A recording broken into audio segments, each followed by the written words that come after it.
Wait.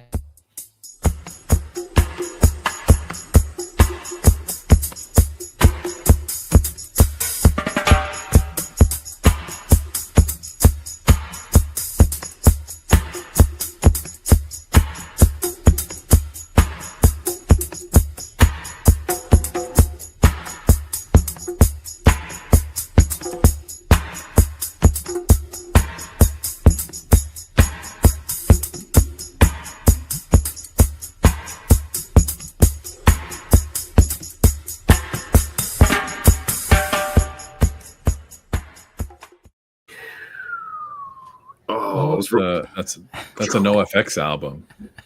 Never Trust the Hippie is definitely a NoFX album. I'm glad you said that. Yeah. When he said that, I'm like, wait a second. Is it hippie IE or Y? Y. It's always Y, is it not? But you see it. You do see it spelled other ways, I believe. Wait, can you show that record again? Let's see it. Let's make you big for this. What? Why? Seriously? Yes. God dang it! So I got this on CD. It's Never Trust a Hippie by Adrian Sherwood. This album is so incredible. What year? What year was it? 2003. 2001. No, I say 01. It's definitely 2003. I can tell by that cover. It's 2003. Oh. Never Trust a Hippie. Because of the spine? Look at no, because I looked it up on Discogs. Well, I had a good guess then. I just You did. That was pretty good. Only one pressing. Is it on vinyl? If it is, if someone can find it, I would love it. Yeah, the UK pressing from 2003. What it do, Mitch? By the way, Mitch, don't worry. My feelings are not hurt that you didn't put me in the thumbnail. No, I totally messed with Jason. I told him hey, Jason, you made the thumbnail, and he thought I meant he actually physically made the thumbnail. I meant he was just in the thumbnail. Oh, look at that, Stunty. Hey, Stunty, if you can find this for me overseas, I'll be your best friend. Yeah. Oh, BFF. I'll be your BFF forever. It's not going to turn up there. But we'll look for you. You can't miss that cover. That horrible cover. Yeah, the frog thing is not cool, but luckily it's because it's a CD. You have other choices, right? I could make it the flower. I could make it whatever that is. What is that? I mean, I could make it Crustade. Was that the artist intent, though? Yeah. The artist intent for you to change the cover?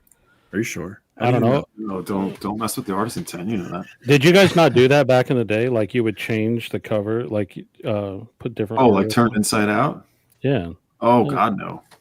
No, but I wore my shorts inside out at basketball practice. Okay, and did you jump? No, that's backwards. No. That was backwards. I'm saying inside out. Come on, man. Stunty, if you find that record, I'll pay 20% more than what Joel will pay for it. I'm gonna breed. So I'm gonna breed capitalism into Stunty's ethos. Someone's gonna put up for $600, and you're screwed. Yeah, that's true. I take that back. What is he saying here? It says, if you can solve my current state of the shitters that unfortunately woke me for the... What, you're toilets backed up? Pepto. No. You need some Pepto. Look who is in the chat here. Better looking Joel. BLJ. Anytime you're ready to make that... debut, better looking Joel. Just. I'm gonna try to do an interview with him. I want to. Doesn't he live in? He's near you, right? No, he's up in Minnesota or something. Okay. Because you should have him turn up in this for one day and just have him sit in your chair and just turn up, and it's just. That would be amazing. Other Joel, better looking Joel. What's up, Alan? That'd be cool. It'd be like that episode of The Office, right? Where Jim... Yes. Hey, Alan. Jason, do you want to get a consensus from the chat if we should go with the psychedelic view this evening, or? You mean the psychedelic view? Does everyone want to see the psychedelic view? Do you want to see it? I live in it, man. Oh my gosh! There we go. All right, well, we'll try this psychedelic view real quick. Let's see if I can do it. Strap in. Whoa, do you feel it? All right, let me switch and we'll do it for everybody here, okay? So we practice this. Oh yeah. Oh yeah, I I need- can't see. I need to remove the comments. Sorry. Oh, gosh, there we go. Am I going the right way? Or is it this way? All right, and Freaking out. I know. Look at that. Welcome, Art. DJ Trish, welcome. Look at this. Isn't Oh this? wow, Trish. Hey, Trish. Our boy, keep it like that. It's almost like Jose showed up and has been messing with the stream. Ah. Look, Mom, I'm on TV.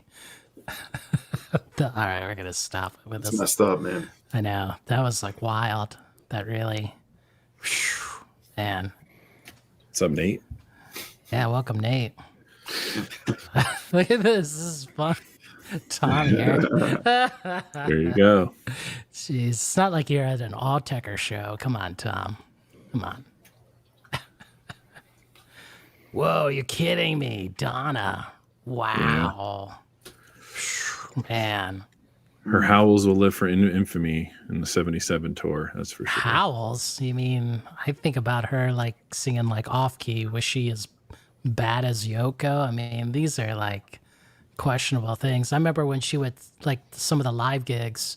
There's one where they played, what is it, the Beat Club, and she sings this one note, and the look on Bob Weir's face looks like he could just die right there. He looked like he was gonna It croak. was so bad. You know, she started off in the Muscle Shoals crew, right? She's like a backup singer What? in that. Yeah, that's where she's from. Yeah. Also, Lo Borges today, right? He passed. If that's Oh, how you say it. yes. Lo Borges. That record just jumped up in value. You know that? It was already going to be hard for me to locate. Now it's, yeah. I can't wait to see all those sneakers on the walls on Friday and Saturday, or Saturday, I should say. Oh, no. A friend of mine, like, I sent him that Instagram, like, Lo Borges died. And then he was like, man, is it too late for me to get that record? I'm like, what It the? was too late like 10 years ago. Now it's, yeah. Well, I was like asking him, like, I thought you had that record. Like, that's why, like, I thought I saw it in your collection. He's like, no, man. He's like, I only had like, what is like Ed Lobo or that kind of. I was like, oh man, what the hell? Why were you showing that off? That record's not that good. Come on. Welcome, Cesar. Oh, wait a minute. What is this? Do you see what he wrote here? Yeah. I did. That's Wow. disgusting. Only the far side should be spelling their name with PHY, right? Am I right? That's See, Spelled that way. I mean, they didn't. I'm gonna say this. They didn't. They make that announcement, and then there was like no. This is my opinion, not reflecting the panel, but like they made that announcement, Cesar, and there was no VC shield to like, work it. This is too new. This is your opportunity, Jason. Come on. Right. You could be the first Universal. one. Right. You. Is it you and me? Yeah. Or you and me. If you're watching, I'm ready for you. We're gonna review this. We'll compare it. You can put me on the cross if I review it poorly, but it's your fault because you picked Sterling. You picked those guys. They should do better. If they're gonna be doing those Taylor Swift records, the standards are high. Okay. Wait, I thought it was RTI doing the. What's the story here? I didn't look because I didn't care about the titles. It's going to be mastered at Sterling, pressed at RTI. RTI's been rough on their pressings, man, and everybody's so high on them. Come on. By the way, Donna Jean also recorded with Elvis. Really? Yeah, don't know when or where, but that's right, DJ. Alan knows. So you're not doing? Is that a subscription? You're not doing that, Jason. Say it ain't so. I'm not doing the subscription, but I am tempted, but there's a lot of holes, What's the titles? It's Velvet Underground. right? Yes. And I saw a Christmas album. Oh, Do you really want to And- talk about it? We can talk about this. Yeah, what are the other two? What are the other two? Let me show that thing, okay? Let me. get it up. we're aspiring vinyl audio files. Is that what it was? Oh Files? my gosh! Is that what they said? Let me. Oh, they're doing Exodus?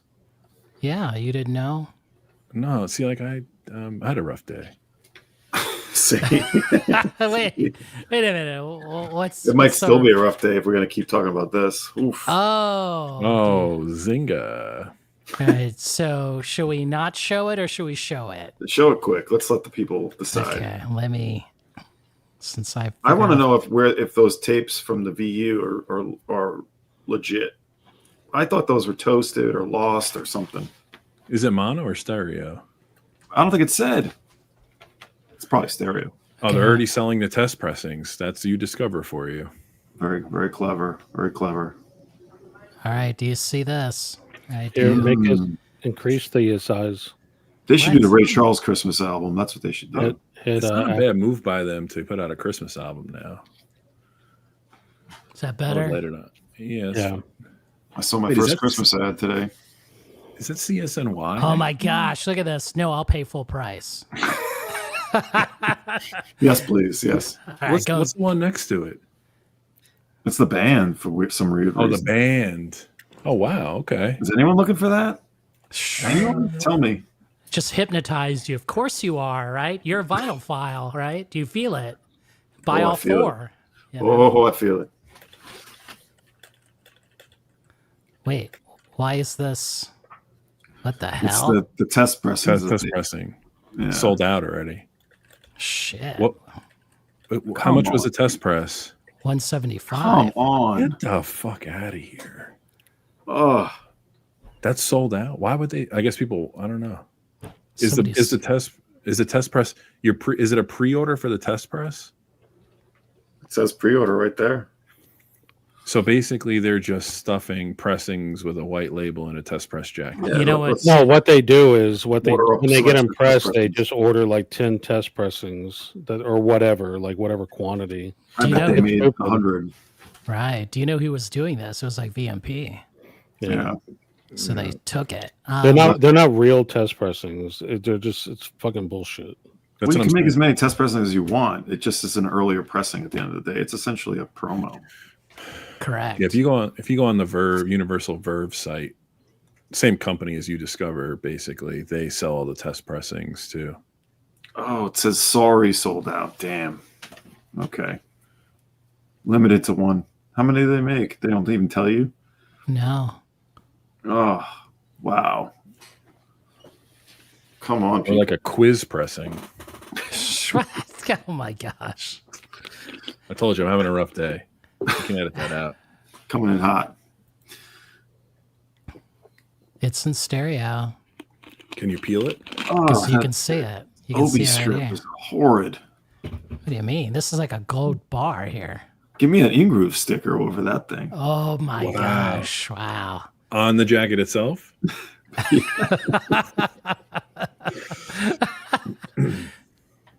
Look who. What does it say? I want to know what it says there about sourcing. I Okay. can't read it, but What do you mean? Let me make it bigger for you. Is that the point? Go into psychedelic mode. That'll make it better. There we go. Is that better? That's it's a little great. better. Yeah, that's good. Okay, right here. So Ugh. each Vinylphyle release features an all analog mastering from original sources by an elite group of today's top vinyl cutting engineers. Elite. You This is know? mastering by committee. That's right. Joe Nino Hernez, he has his initials JNH next to the Sterling logo. Anthony Fantano. I know. Look Anthony at this. Fantano's involved? Why? Look at this. Oh my gosh. So if you're not, go ahead. No, he Just- shops at one of my locals. I kind of want to bump into him. Limited to 4 per customer. Damn. Just to make an announcement here, Rev is in the house. It's always Oh, good. important Oh, good. that Rev's here. Let's see him do a send up on the vinyl files. Out I there. know. You need to, if he doesn't make that parody thing, I will about this, right? Just, Oof. Like, you need this. It's like, no, man, I got the, it's too late, man. I got the test press, bro. Oh, crap. All right, I've had enough of this. All right. Okay, all right. Can only go up from here. I think I just hate the Velvet Underground now. No, kidding. Welcome, Dave, the Pickup Artist. Farting on the elevator is wrong on so many levels. Wow, he's back. Where's he been? Unless you are holding the test press of the Velvet Underground and Nico record from Universal. Oh, man, gosh. You want to tell me all? What? This is absurd. Yeah, that I'd be very curious about. 6 out of 10, you say. 6 out of 10, you say. That's pretty good. That's still, better than average. Yes, he's involved. He's writing the liner notes for this. Like, he wrote it. Like, he's an expert. You know what I'm saying? Soon on his channel, he'll be promoting all 4 of those audiophile Right. reissues. He's the guy. Yeah. Can you imagine? Like, he's gonna promote Nat King Cole's Christmas record. That's hilarious. He's gonna give all of them 10 out of 10s. I was joking with my wife today, who's becoming a scissor connoisseur. This is side baseball here. She's being given 3 pairs of nice scissors from this scissor company called not Hindenburg. I just forgot the name. But she has to do like a testimonial video and do a whole shill thing. And she's like, What? Really? then fuck it. I'm getting free high grade scissors. I'll say anything on the video. I'm like, man, we need more of you in the VC. What does she do? Does she use them in like professionally or like hobby? Like what's she makes like all of our clothes, all of her clothes. She's insane. Oh, wow. Yeah. That's awesome. Yeah. So she's get these heavy duty scissors that, they're expensive, and she's getting 3 pairs. So she's going to shill the hell out of them. Is that a verb? Shill the hell out of? No. I think it's going to be Webster's word of the year in 2026. Shill.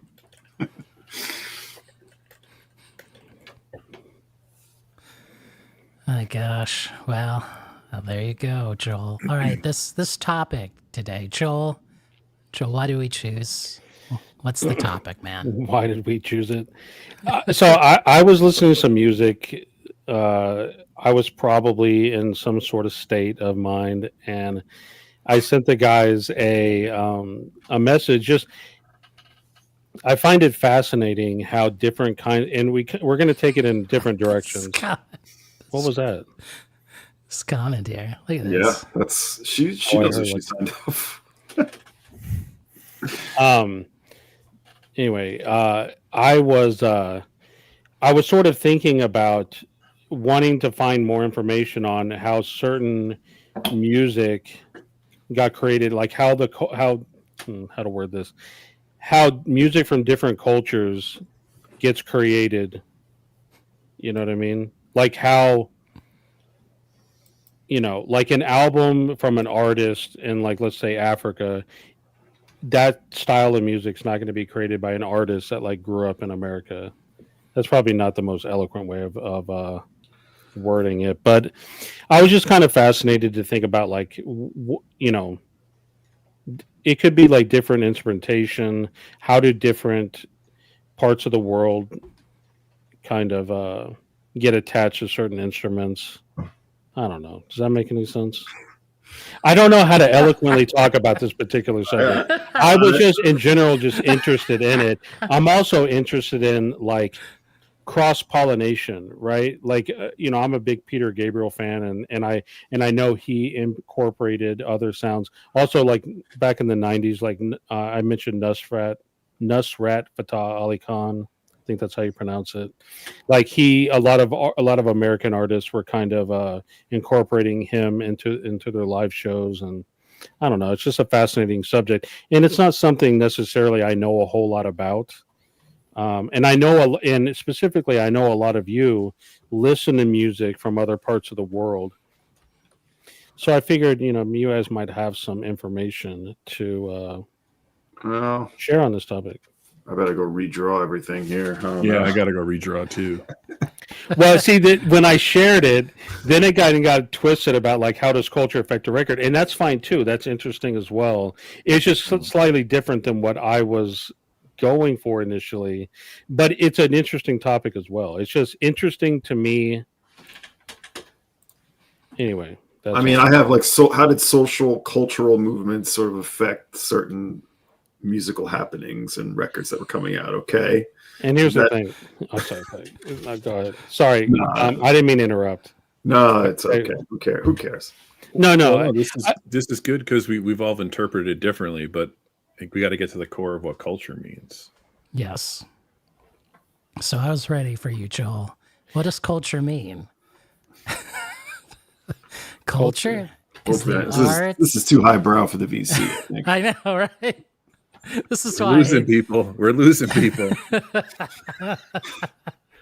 reading? Hell no. This is too long. Did you say audiophile on Universal? Can we misspell some of these words? You went right for the Google. I know, this is too much, right? This is wrong. Man, jeez, yeah. Oh, put it back up. Let's keep that there. Pin that. About culture club. Oh my God. Uh-oh, better looking Joel. What's going on here? Jeez. Yeah, I mean, so Joel, I mean, like here's something that I'm curious about, right? So like when you think about a group that we both like, Legendary Pink Dots, how did he come up with those sounds, right? Like what influences did he have? What cultures was he borrowing from in order to create that sound? Because it's not a common thing. It's not a... Anyway. Listen, I know it's impossible to have a serious conversation with the VC. I know it's... let's just try. And Stunty, for the record... And Stunty, for the record, I knew you were going to have a lot of information on this topic. I'd love to talk to you about it sometime because... I think we should write Taylor Swift's Zamrock album right now. That's amazing. I'm not talking about pop. Collectively, let's crowdsource that and give her. It's already gone to shit. Jose's not even here, and we're devolving. No. Okay, so Joel, you should go first as the topic master Yes, here. yes. Okay, I will go first. Set the tone, please. So I feel really bad. I was unable to unearth my records of this artist. They're somewhere, but I can't. But I could not locate them. I also couldn't even locate my CDs. I know I'm a failure, so I apologize. Try to hold. Get yourself under control. So I'm going to show a DVD here.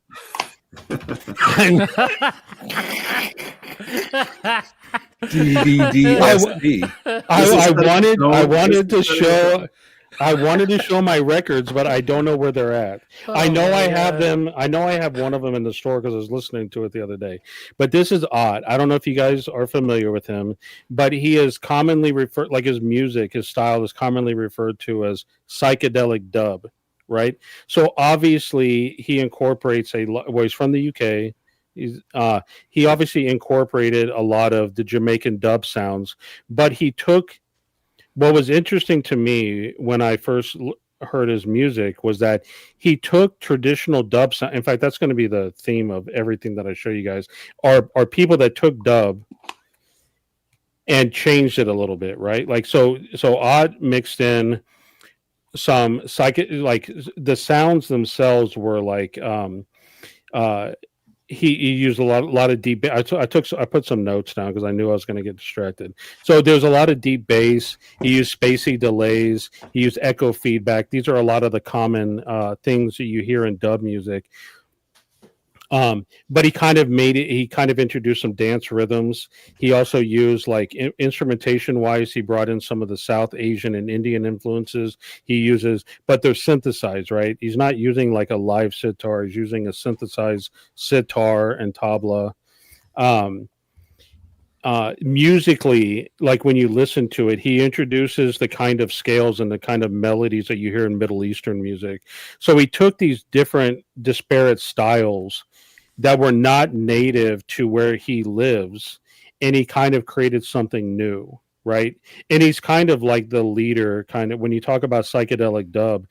Some of you may have heard of like psychedelic trance. That's a completely different thing altogether. This is psychedelic dub. So if you like dub music, like in general, like traditional Jamaican dub, but you want something a little more modern, something a little dancier, you might want to check out Ott. And the reason I'm showing this DVD is not only because I couldn't find my records, which I do have all of his records. He came so usually when he tours, he just DJs, right? He just like plays his music with, with a couple of turntables and whatnot. But on one tour, he came and he toured with this live band called the All Seeing Eye. He came to Austin and he played the Parish. I don't know if you remember that the venue still exists, but this was back when it was on 6th Street. Do you remember that, Jason? I don't know if you ever went there. No, it was upstairs. It was on 6th Street. It was on the 2nd floor. So it was kind of a small venue. It's also where I saw Swans. Dude, the old Parish was like such a superior venue to where they're at now in every way. I saw so many great shows there. But anyway, he came and I danced the entire night from start to finish. Oh, because he was playing it all live. You don't often see dub played live. At least in America, you don't. And so he played it with all live instrumentation, right? There was a bass player. There was he was playing all his keyboards and triggering his samples live. There was a live drummer.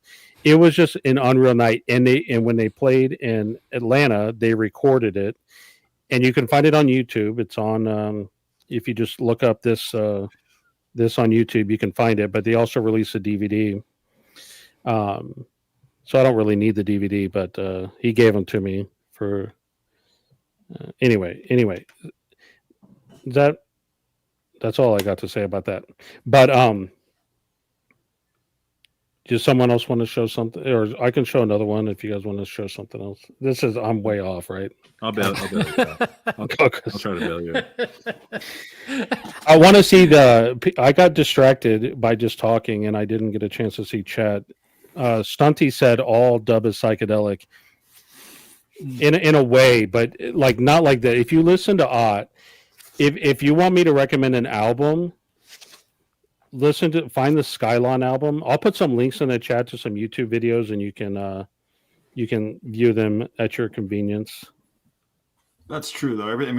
The original dub music was just the instrumental flips from the sides that they were doing on the singles, but then at some point, some say it was, there's a lot of people who debate who started doing that, but they started twisting and doing effects on all of the instrumentals, and that's the birth of dub in like 73, maybe. Who do you credit it with, Dom? Who do you believe started it? Well, Herman Chinloy is mentioned as an early one doing it. Of course, Lee Perry was in there. I honestly don't. Everyone claims that they were part of it, Yeah, the Gorgon, Bunny Lee's, he's part of it in the beginning there. Herman Chinloy has one of the earliest dub records, Aquarius. Yeah, I was going to say him too. Lee Perry's the easy one, though. That's the layup. Yeah. Like, I like traditional Jamaican dub, but I also really like, obviously, what more modern producers have done with it. Kind of like taken it and altered it. Yeah, to bring in electronic sound. And just to answer Stunty in the chat, not only am I not selling this DVD, I will give anybody who wants a copy. I think I have 5 copies of them. I got them for free, so I am passing them along for free. If anyone wants one, just send me a message and you can just have it.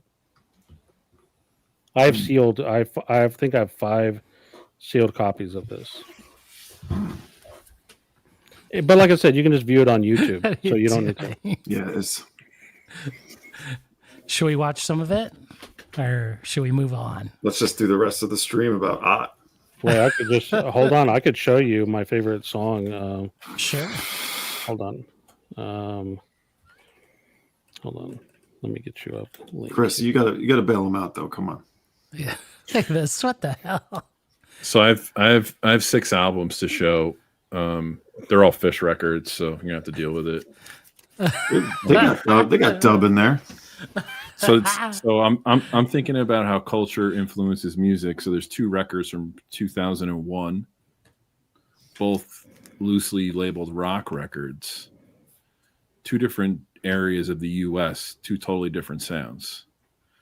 So out of New York, this is a gimme, right? 2001, Strokes, right? Is this it? Coming out of New York. This is, well, I'll get into it. Same time out of Detroit, White Blood Cells, right? So you think about this, both huge records at the time, both American, both considered rock or alternative rock, I guess. But clearly, you look at the Stripes being out of Detroit, kind of I don't want to say soulful, but there's that R&B blues influence, that fuzzy, erratic guitar playing that's unique to that area of the country. Fake Strokes cover. And this has New York written all over it. If you grew up in New York, if you're familiar in the East Coast, this is just a New York sounding record. A little bit of, I don't want to say glam attitude, but if you look at this cover, like this is Psychedelic. It's almost as psychedelic as every dub record ever made. But this is, you look at this is two totally different styles going on here, right? So what I was going to say about these guys, this is New York-esque, black and white, kind of trying to dress nice, but not exactly there. I did not insult Detroit. I love Detroit. Why would I insult Detroit? Come on, Loyola. So yeah, when I think about culturally, like, you know, it's a regional thing. You know, these guys obviously picking up the influences of where they grew up or where they're from, and that impacted the sound of the record. So that's what I kind of went with Joel's question on this. I don't really have anything intellectual to say tonight. Sorry. I don't think I had anything intellectual to say either, so I think we're okay there. Just that you're trying to give away free DVDs. Well, I don't want to be accused of being a shill. Okay, I'm not shilling anything. Free shipping on those free DVDs too? No. Strokes are the most depressing band since always says, yeah. I don't agree with that. I like depressing music. Yeah, maybe that's what it is. I like depressed music. Yeah, revved up, tight pants music. Yeah, there you go. Mm-hmm. The Strokes pants are definitely tighter than Jack White's, but Jack White's pants were tighter than Meg White, so it gets a little confusing. Yeah, a lot of pants happenings. Okay. All right. Well, I'm gonna take you back to Jamaica because I like Joel's topic there. So we're gonna talk about in 1962. Your history lesson. Jamaica gets independence, right? And what happens? They start like having their own. I like what I like. I don't give a shit. Beautiful. I like. Hey, Strokes record is untouchable. If you ask me. It's one of the great last rock records. Great rock songs, man. But no, so in Jamaica they had independence. I'm having a presentation here, people. And they start making their own music and start taking what they've done. And, you know, they had to sort of copy some styles with blue beat and soul a little bit and like folk music, and they start making their own first indigenous music, and it's ska, and it's thankfully it's what brings all of the other iterations of reggae, and it started in Jamaica. So obviously we don't know where Jamaica came from, but the Scotalites and Don Drummond were like the all-stars and the sort of the biggest sort of, you know, group pushing this style at the time. They backed like every ska session at the time, and Don Drummond was a genius but mentally ill, and he created some of the most beautiful instrumentals in his short time. Unfortunately, he had a bit of a sad demise and terrible demise actually, but in his short time he made just some incredible music, and it all came from that happening of being like having their own, finally having to be able to sort of foster their own culture and their own sort of like indigenous sound that came from the independence of Jamaica. And without that, you know, we wouldn't have art. So, You know what's interesting about reggae music, Dom, is like when hold on. And sorry, it's also on the studio. I have to mention the Studio One label. Oh yeah, Cox and Dodd, which is the key label at the time. Go ahead, Chris. no. To your point about like being their own music, like you could go see a roots reggae band, and then you see someone who's not a roots reggae band cover reggae with your eyes closed, and you can immediately tell that it's not. Oh yeah, not authentic. there's a lot of that here. I see a lot of that. Yeah, 100%. Oh yeah, it's sad actually, but no, Don. I mean, it's a valiant effort, but anybody can play a deep bass line, but it's about how you do it in the space that you put in there. Yeah. Okay, that's good. That's actually a good choice, man. Am I going to show a DVD now? I'm gonna show a record next, motherfucker. Like, should we go through our DVD? I knew I was gonna get shit for showing a DVD. And no one's giving you shit. I'm a failure. Rename the show. We're gonna rename the show. By the way, while he's getting set up, everyone noticed those fabulous Depeche Mode records up there at the top. I'm looking at the ESG myself. I find it funny that Jason put a Lauryn Hill album up there, and she basically was ghostwritten for her, but that's all another discussion. Ouch. Now, I'm going to show two records here, and they smell like they came from that culture, okay? Because they actually did. These are the original African Fela Kuti. This one's open. I think there was something before this, right? I believe. This wasn't the first one. Yeah. Maybe one or two more. And then this is like maybe the later record, Why Black Men They Suffer. I mean, if you look at this cover, I'm suffering too. What the hell's going on here? Yeah, that's psychedelic right there. That's a cool cover. I like it. He had crazy covers, Yeah. As you can see, there is the slave ship, which, all right, hence the title, Why Black Men They Suffer. This is already outrageous, But anyway, coming back, I mean, the groovier times of open and close. Now, it took me a while to get this copy, and we're not going to go into that, actually. I don't want to. It's messed up. I actually found the cleaner version of the record in Detroit, but he had no cover. Then had to find a cover again. Here's my point. Like, in his environment and in his culture, he was never going to do... I mean... He was going to keep it all percussion based, but I mean, I guess he had some Western influence, right? In a way, but he still stuck to his guns of having culture, on these covers, right? And the style. Like, he wasn't going to go play concerts dressed in a suit, Right. He was going to take his shirt off like Morrissey does now, okay? And smoke cigarettes on stage. That's right, and play some really... so questionable keyboard lines. Whoa. Hey, Jason. But you're missing the most important part is the lyrics and the message and like his intent. Of course. I'm getting there, Oh, my fault. It's a presentation. Right. Because we would never get into this happy thing until we got through the suffering part. You know what I'm saying? The message of being oppressed, which has definitely led to, some pain, right? Because they, the Nigerian government, they raided his house, right? The army, they threw his mother off the window. She died because of those injuries. Like, I mean, by telling, I guess, his version of the truth, it caused a lot of pain. Yeah. Right? Yeah. Okay. What's the, what kind of condition are those records in? I want to come over and have you play them. Well, this one, I have like 2 copies of this and, probably like G+ for the one. But this one, I have like maybe 3 or 4 copies and only one of them is playable, Oh, really?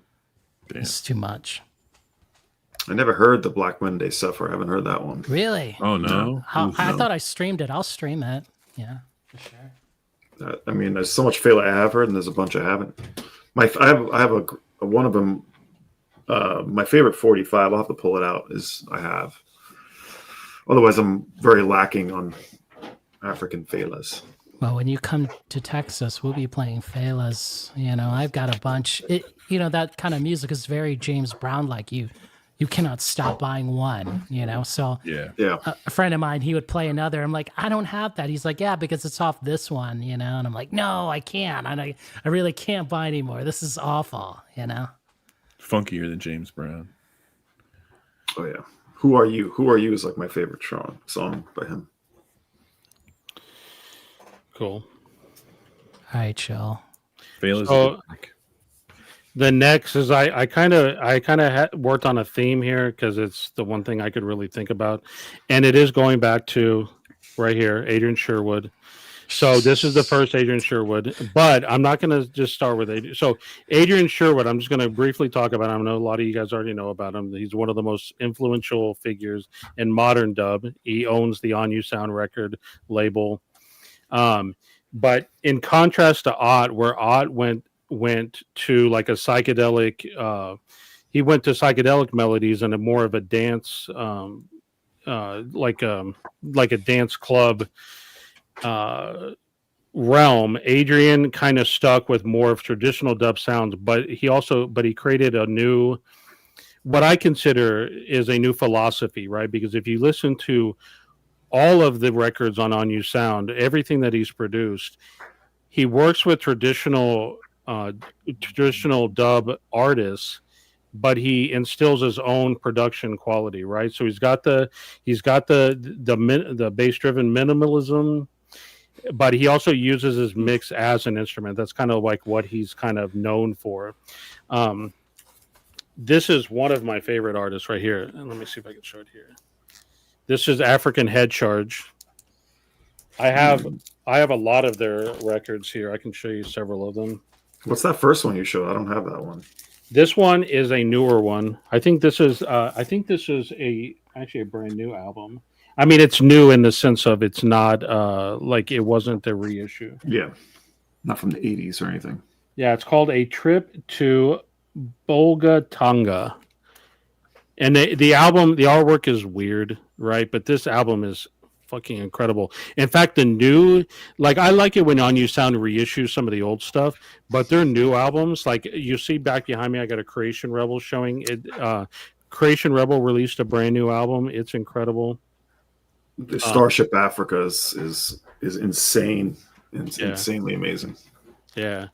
So the thing that I like traditional dub, but once I started getting into Adrian Sherwood's production, because obviously Adrian Sherwood came from kind of the industrial world, right? He came from industrial and punk and all that kind of thing. So when he's bringing all those, he's bringing the idea of noise and distortion and sampling to the dub world.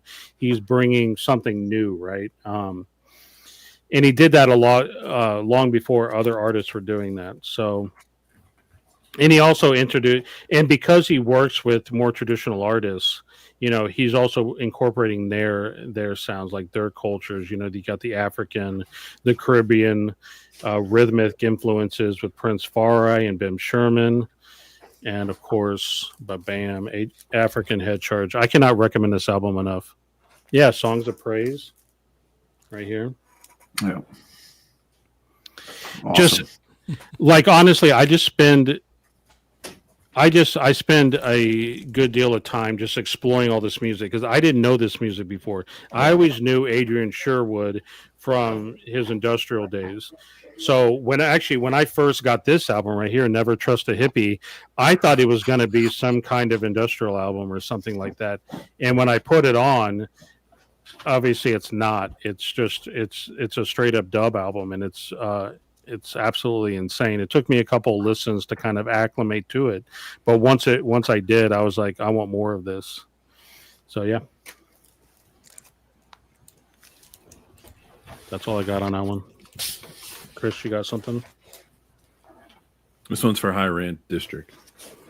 Oh God, that's right. I'm dedicating my picks.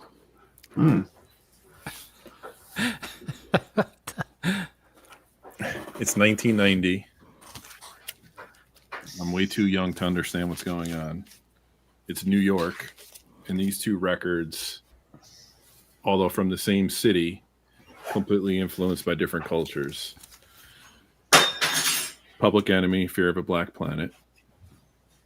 hell yeah. Tribe Called Quest, People's Instinctive Travels and Passive Rhythm. Hell yeah. So you couldn't get two records on opposite ends of the spectrums. So everybody knows these records. I'm not going to go too crazy into them, but Fear of a Black Planet, rebellious, aggressive, angry, tons of social commentary. Obviously, you can read up on it. If you don't know the record, listen to it a lot. Kind of groundbreaking in sampling technique, I think. Looping, a little more boombastic, coming kind of into this age of the early 90s, especially on the East Coast.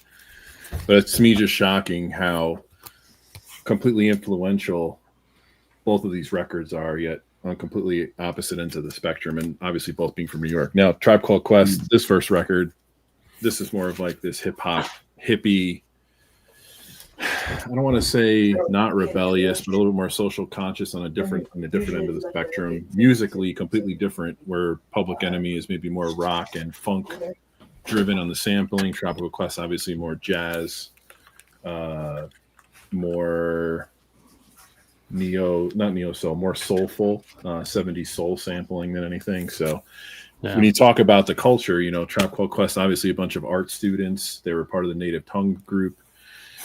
Public Enemy, not so much. I think Chuck D was not really a typical MC. I think if you look at and I don't know too much about Public Enemy's history, but if you look at the formation of that group, not as, I would say, musically driven, more message driven than Tribe Called Quest was, but both equally important, both like classics.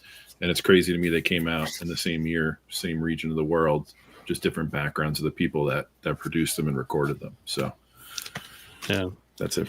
And you could have easily talked about Wu-Tang or NWA. There's a lot of that was another inspiration for this topic was hip hop, and we kind of talked about that offline.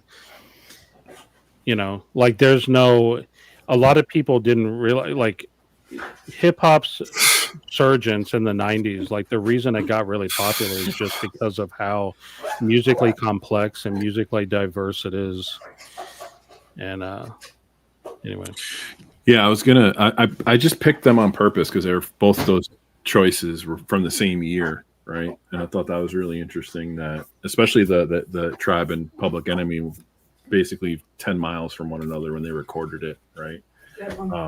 But yeah, hip hop to me is like the last first American movement that is organic. Like you had the punk thing, and I think hip hop kind of picked up on some of the punk approach, but it's like the last American art form musically. I think and I don't think there's been anything that's like been groundbreaking or unique. And I think what's really funny is how it was so underground and became like the mainstay for like the past 35 years. Now it's changed quite a bit. I think you really have to dig for some of that commentary in mainstream music. But back then it was like everybody was listening to it, whether you could relate to it or not. You found a way to relate to it if you couldn't. Yeah, and they brought in a lot of their influences too. Like I love listening to. Obviously, I'm a big Wu-Tang fan. I love listening to interviews with Method Man and like where his influences came from. That's just kind of fascinating stuff for me.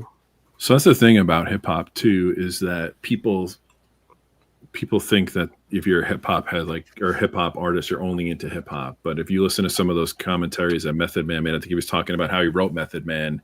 And he's citing like the Rolling Stones, he's citing the Beatles as like his influences, and he's basically stealing the melody and the wordplay from them. So, yeah, I think hip hop, especially like 87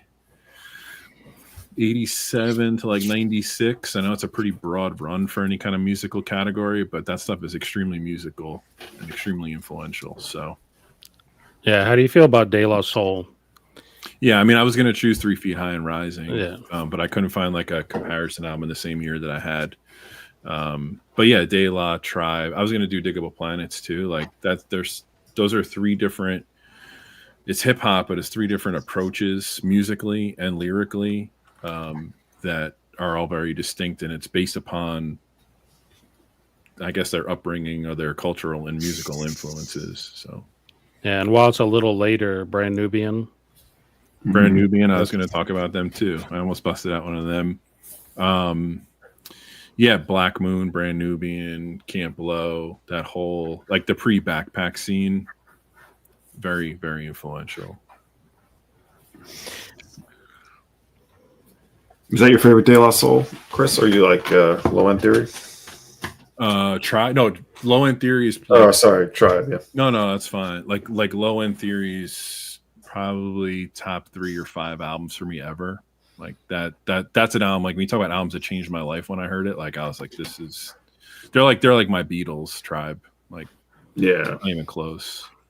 Yeah, when that Low End Theory transcended everything at that time. Yeah. I remember listening to that tape with buddies in the car and everything. It was just everywhere in New York. And I think like what bothers me about growing up on hip hop, and we were so young when it was happening, is that it got written off as like a novelty. But even like an album like Low End Theory, just a double meaning in the title, like the lyrical content is so heavy. Musically, it's remarkable. Like if you go back and listen to it, it's not only timeless, but what they were doing was so far ahead of its time and different that it became totally influential. If you listen to anybody who had a hit album, like from 95 on, they all cite Tribe and Low End Theory. And I think it's great that they're in the Hall of Fame too. I know people don't put a lot of credit on the Hall of Fame, but the fact that they're in there, I think is extremely important. They should be enshrined in some kind of institution so people know who the hell they are going forward. Heavy Therapy brings up Kendrick Lamar. I thought about doing him too. Like Bowie cites Kendrick Lamar as an influence. Like think about that as a mind fuck. Like on his last album, he did an interview with Rolling Stone, and he said like when I heard "To Pimp a Butterfly," it changed everything for me. It changed how I was recording my record. Like that's a pretty big high praise. Now Bowie was always kind of an innovator, like from a listening standpoint, like seeking out new music. But hip hop's extremely important if it's the right kind of hip hop. It's not, Anyway, I'm done on the hip hop thing. I don't want to put people to sleep. No, you're not putting. No, I mean it's good. No Good topic. Yes. Dom, what you got? Oh, my turn. Okay, well, we have to talk about the late 60s, early 70s in Brazil. We'll talk about Gilberto Oh no, did he freeze? Gil. Oh no, Jason. you're freezing, Dom. DSD 24. Oh, we need the audio file Dom back. No, Dom. Okay, I'm here. Hello. You're back. Okay. Okay. So in late 60s Brazil, there was this thing called the Música Popular Brasilia, MPB, which was, I guess, a form of pop music happening at the time that was actually speaking out against the current government at the time, and trying to recreate some of the traditional Brazilian music, the bossa nova. And those people were seen as like real political activists, from what I understand. And the government was trying to oppress them. Well, then along comes these guys, Caetano Veloso, Jorge Ben, Gilberto Gil, and they're kind of going against the grain to the MPB, from what I understand. I don't claim to be an expert, but this is my understanding of it. And so they were taking like the traditional Brazilian music and rhythms and everything, instrumentation, and bringing in, yes, some late 60s psychedelia to it. This is not probably as out there as, say, what Os Mutantes was doing, but this one has some incredible soundscapes and kaleidoscopic sort of production to it that are as equally as insane as like a lot of psychedelic music at the time, but coming from a place where they weren't really like using, tape manipulation or, tape echo. There's a little bit of that on this. Like the Mutantes were doing a little more of that. This is just like straight up kaleidoscopic. That's the word. I mean, look at the cover. So this is like many of the other records all on the Philips label at the time that was putting out this stuff. And, any Brazilian records from that period of 68 to 71 are all going to be worth your time and worth checking out. Absolutely, really interesting and singular in its sound. He would even get, even weirder and more interesting. And they would keep changing what they were doing. It was always a different sort of sound that they were doing. So, but yeah, in 67, 68, 69, you start to see all these similar covers, whether it was Caetano Veloso or Gal Costa or the Mutantes. They were all sort of like part of that, you know, going for this look. And it was very much a political movement too. These guys were exiled. They were all sort of kicked out of Brazil. And I don't know where they ended up going. They were all maybe different places. I think Caetano Veloso was imprisoned for a while. So what they were, he was forced to go to London with Gil. Right, London. Thank you. So like while you're listening to this music, it sounds like it's happy and celebratory, or it sounds like it's ripe for the festival. But it's actually, they're actually singing about stuff that's quite revolutionary. So I love when stuff sounds like happy and soulful and celebratory, but it's actually like really messed up, or just very honest and like raw. So. Yeah, this is like a lot of the records are all self-titled, a lot of self-titled records. So this is from 67 or 8, I forget. Gilberto Gil. Are those accessible records to get like originals of, or like early represses? Or are you looking at, are these very expensive? I guess that's a two-part of question. They can be, but actually not as bad as you think, as much as you think. Yeah. Condition, like everything is big. You can find this probably in not great shape for like $50. And then it gets higher, of course. In New York, you'll see this. Yeah, there'll be a couple tables. Is there like a label or a few labels that reissue that stuff like reputably? Good question. I haven't checked. I know Third Man did something. Yeah. And then the other issues might be sort of Gray Market or Scorpio. Oh, there we go. Alan always is saying, but. So I don't know. They all pretty much have been reissued. I mean, unless you're getting to some of the real more obscure stuff, but. Yeah. There's some insanely rare ones, and I'm not an expert in Brazilian music. You should check out Jason Hackman 77 if you want to like get a real schooling on Brazilian music. And other people talk about it too. Jason talks about it. So Felipe sent me a movie to Mr. watch. Bongo, yeah. I can't Felipe, remember the movie. Of course, yeah, Felipe sent me a movie to watch. And it took place like in the 60s, 70s, and 80s. It's a true story. I'm embarrassed I don't remember the title. It was on Netflix. But I immediately went to like streaming to find the soundtrack for it, and I was like blown away about some of the music. So it put me down a little bit of a rabbit hole, but I haven't gotten into it as deep as I'd like to. A good record to get into this is the Panis et Circoncis. It's called Tropicalia, which is the movement of what they were doing, and it's got all of the main players in it, produced by Duprat, I believe it is. And that's a great starting point. You've probably seen it. It's not really a comp. It's all these artists playing on each other's songs, and certain vocalists take center stage. Gal Costa, Caetano Veloso, Gilberto Gil, Mutantes are like the backing band for everything. Yeah, great place to start if you're new to like the Brazilian late 60s Tropicalia. So when those guys got exiled to the UK, let's say, did the sound immediately shift? Were they like, or did they hold on to that sound, or is this more of like an era in their career and then they moved on to something else? I think it did shift. I don't think the subject matter shifted so much, maybe a little bit, but as far as like this sort of look and feel, I think it did shift a little bit, but no less influential. And some might argue that like their better records came after this, but. I'll just add. Oh, go ahead. No, just one other question on this. So, like, does anybody know was it the American psychedelic scene that infiltrated Brazil that caused that influence? Like, do you know loosely anything that was happening at the time where this did not happen? I think they got influenced like everybody else by what was going on in the UK and in the US too. But they were doing, this doesn't sound anything like that. Like it's an influence, but it's its own style. Got it. Cool. There's so much I can say about that era. I don't know if you read his book. Expand upon, please. Oh my gosh. The book is over there, actually, I think. It's in the other room. I know of the book, but I haven't read it. Shout out to Vinyl Piper. He had the book because shout out to Felipe, actually. He was the one who recommended the book to Piper, and Piper wasn't going to read it, so I ordered the book. and started like delving into it. I was like, oh shit.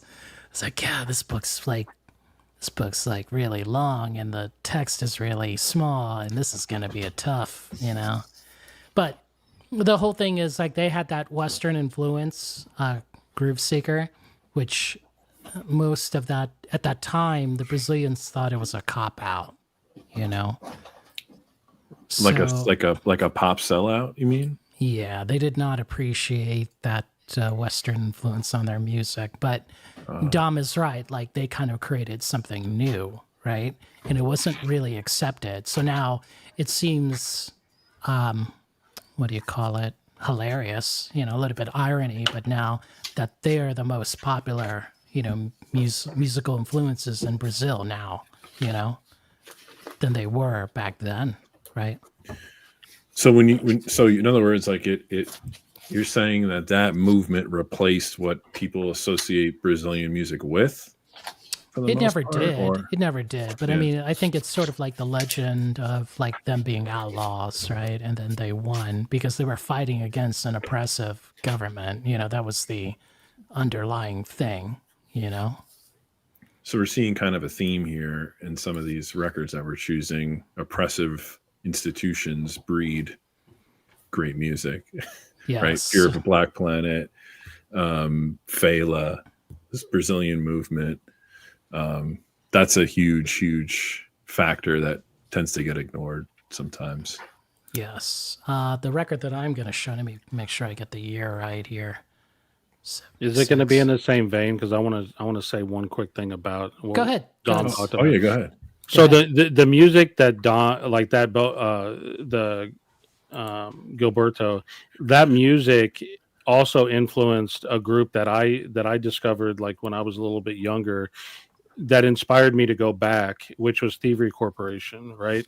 So Thievery Corporation very much incorporated a lot of the musically, maybe not like they weren't fighting against everything because they're a little bit more modern, but they incorporated the bossa nova, the samba, the MPB, in those sounds into their music. They also pretty famously bring in the guest vocalists they of the different styles. So, and they also introduce dub into their music, the same, the Middle Eastern and the Indian sounds. So it's cool. So like you have a modern group doing something new, right? But then they also inspire you to go back and figure out like what were their influences, right? And the guys in Thievery Corporation regularly talk about their influences. So it's really nice.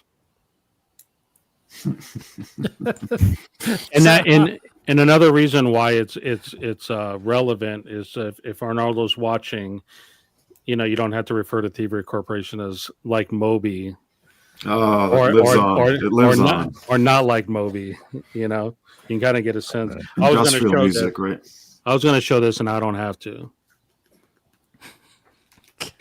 Do your thing, man.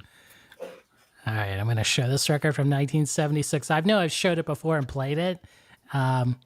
This is the classic Turkish album, Zelda. Okay. Now, at the time, she was like sort of like an acoustic, singer-songwriter, but the politics of that, well, just the oppressiveness of the Turkish regime forced her hand to get more political, right?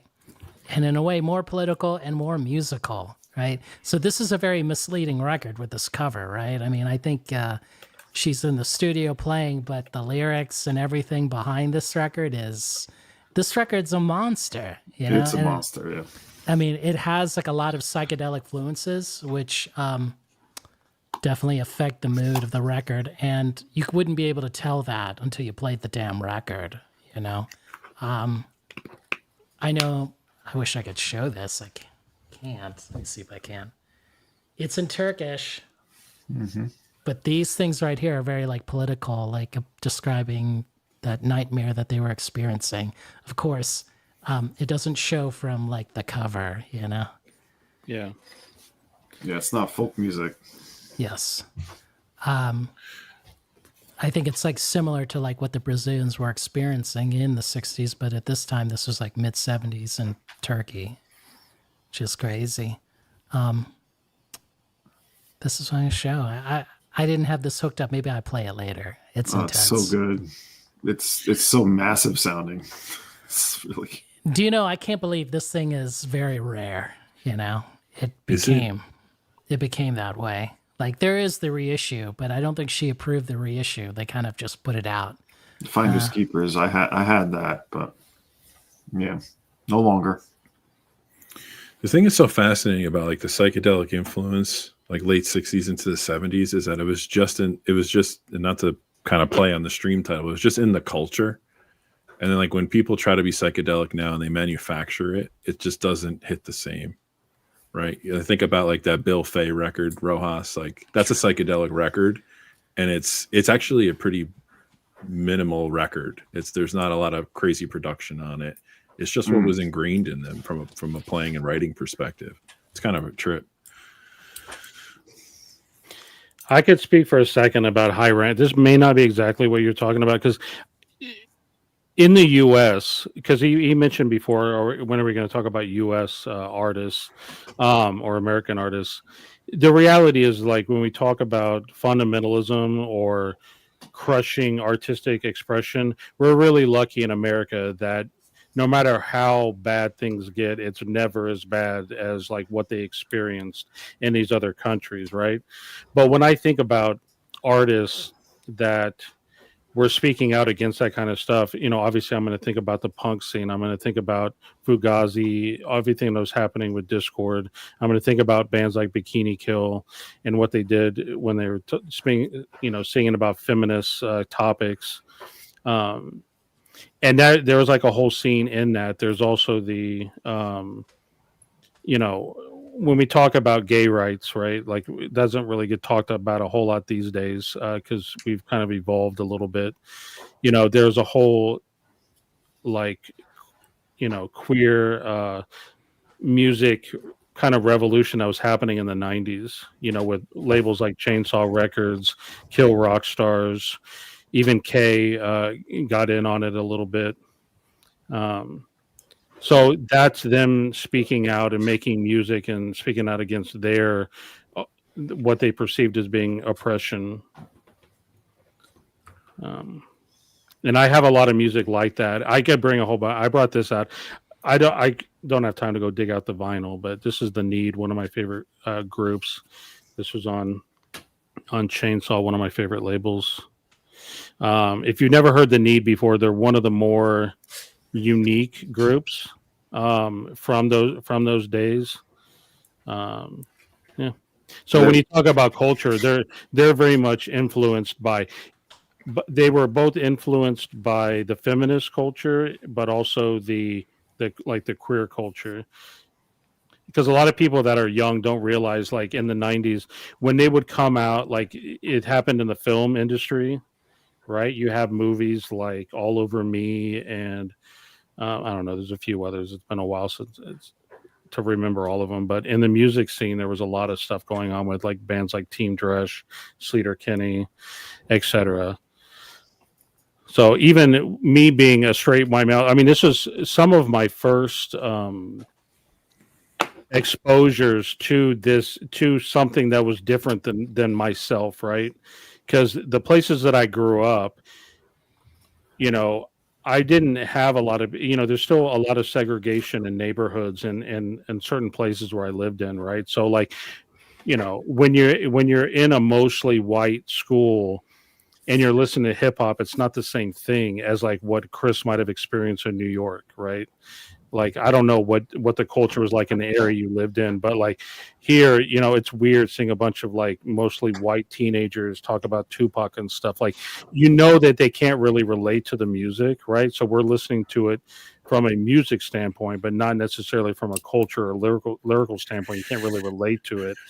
Same thing happened with music like this. You know, I get exposed to it and I like it musically, and I can relate more to it lyrically than I could hip hop, but I'm not gay. So like, you know, I can't really relate to the oppression part of it. But I can still like be an ally and I can try to understand it, you know? Anyway, Well, that's the thing. Like, just because I grew up in New York doesn't mean I lived in a diverse neighborhood. I mean, I had diverse friends outside of my neighborhood through sports and stuff, and like other activities or whatever. But it's the same thing. It's like I can't relate to what Public Enemy's saying or Tribe Called Quest is saying, but I can find a parallel emotion to relate to those lyrics, right? So maybe I wasn't oppressed in that way or been in that situation, but I might have been in something similar, less serious, that I can say, okay, like I understand where these guys are coming from, but it is musically important. The other thing you bring up too, and like I think Tom brought an interesting question up, is like I personally don't feel that the and I know I'm going to get beat up for this comment because there's probably a lot of artists I know. I don't feel like the social commentary is in music the past 10 to 15 years. I think it's like cheeky if it's there. I think that like popular music doesn't have the same social commentary that it had in the 60s, 70s, and probably into the 80s and even into the 90s. I think that people who are artists, they use their platform to have influence, but they don't influence with art, they influence with status. And I think that is a strange transition that's happened.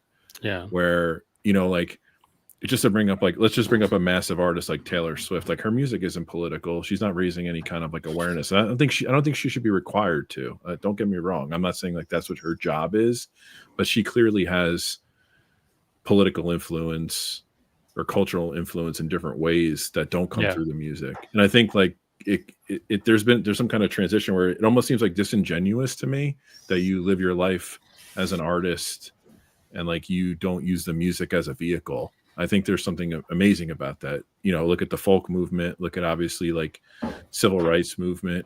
There was always some kind of music attached to that. Whatever movement we're going through now, if it's attached, it's commercial.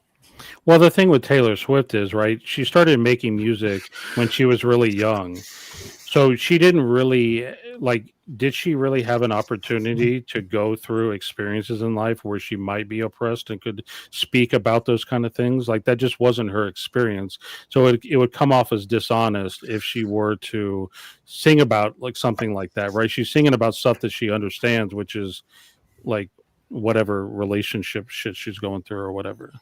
You know, versus like, you know, go ahead. Yeah, I don't mean to like pick on her. She's just like a very common example, but I do feel like to me it's strikingly odd that someone with the lyrical capacity of Bob Dylan could have been as big as he was with that lyrical content. And I can't seem to find, and I know it's a very high mark to set, but I can't seem to find like a current modern artist that has that same impact that's well known and accepted in the US. Well, the music business has changed, right? So there are artists like that, but there's not very many artists that are quote well known, right? That pool of well known artists is a lot smaller today than it was before because radio isn't as popular. There's no MTV. There's not, the music business has changed in general. You know, yeah, and like you go to like a Billy Bragg show, like no one's under 40. Yeah, you know what I mean, and it's like it's kind of shocking. You would think that something as influential as that in the current political climate, regardless of what your beliefs are, that would rise to the top again as something that's a vehicle for messaging. And well, there is. I mean, they're just smaller artists. You know what I mean? But they can still pull big crowds, just because they're not. Like I said, I don't know. I'm not as underground as I used to be in trying to find new stuff, and I don't have the time for it. So, but I also don't hear like, even in journalism, like those movements being talked about, or maybe I'm reading the wrong things or exposed to the wrong things.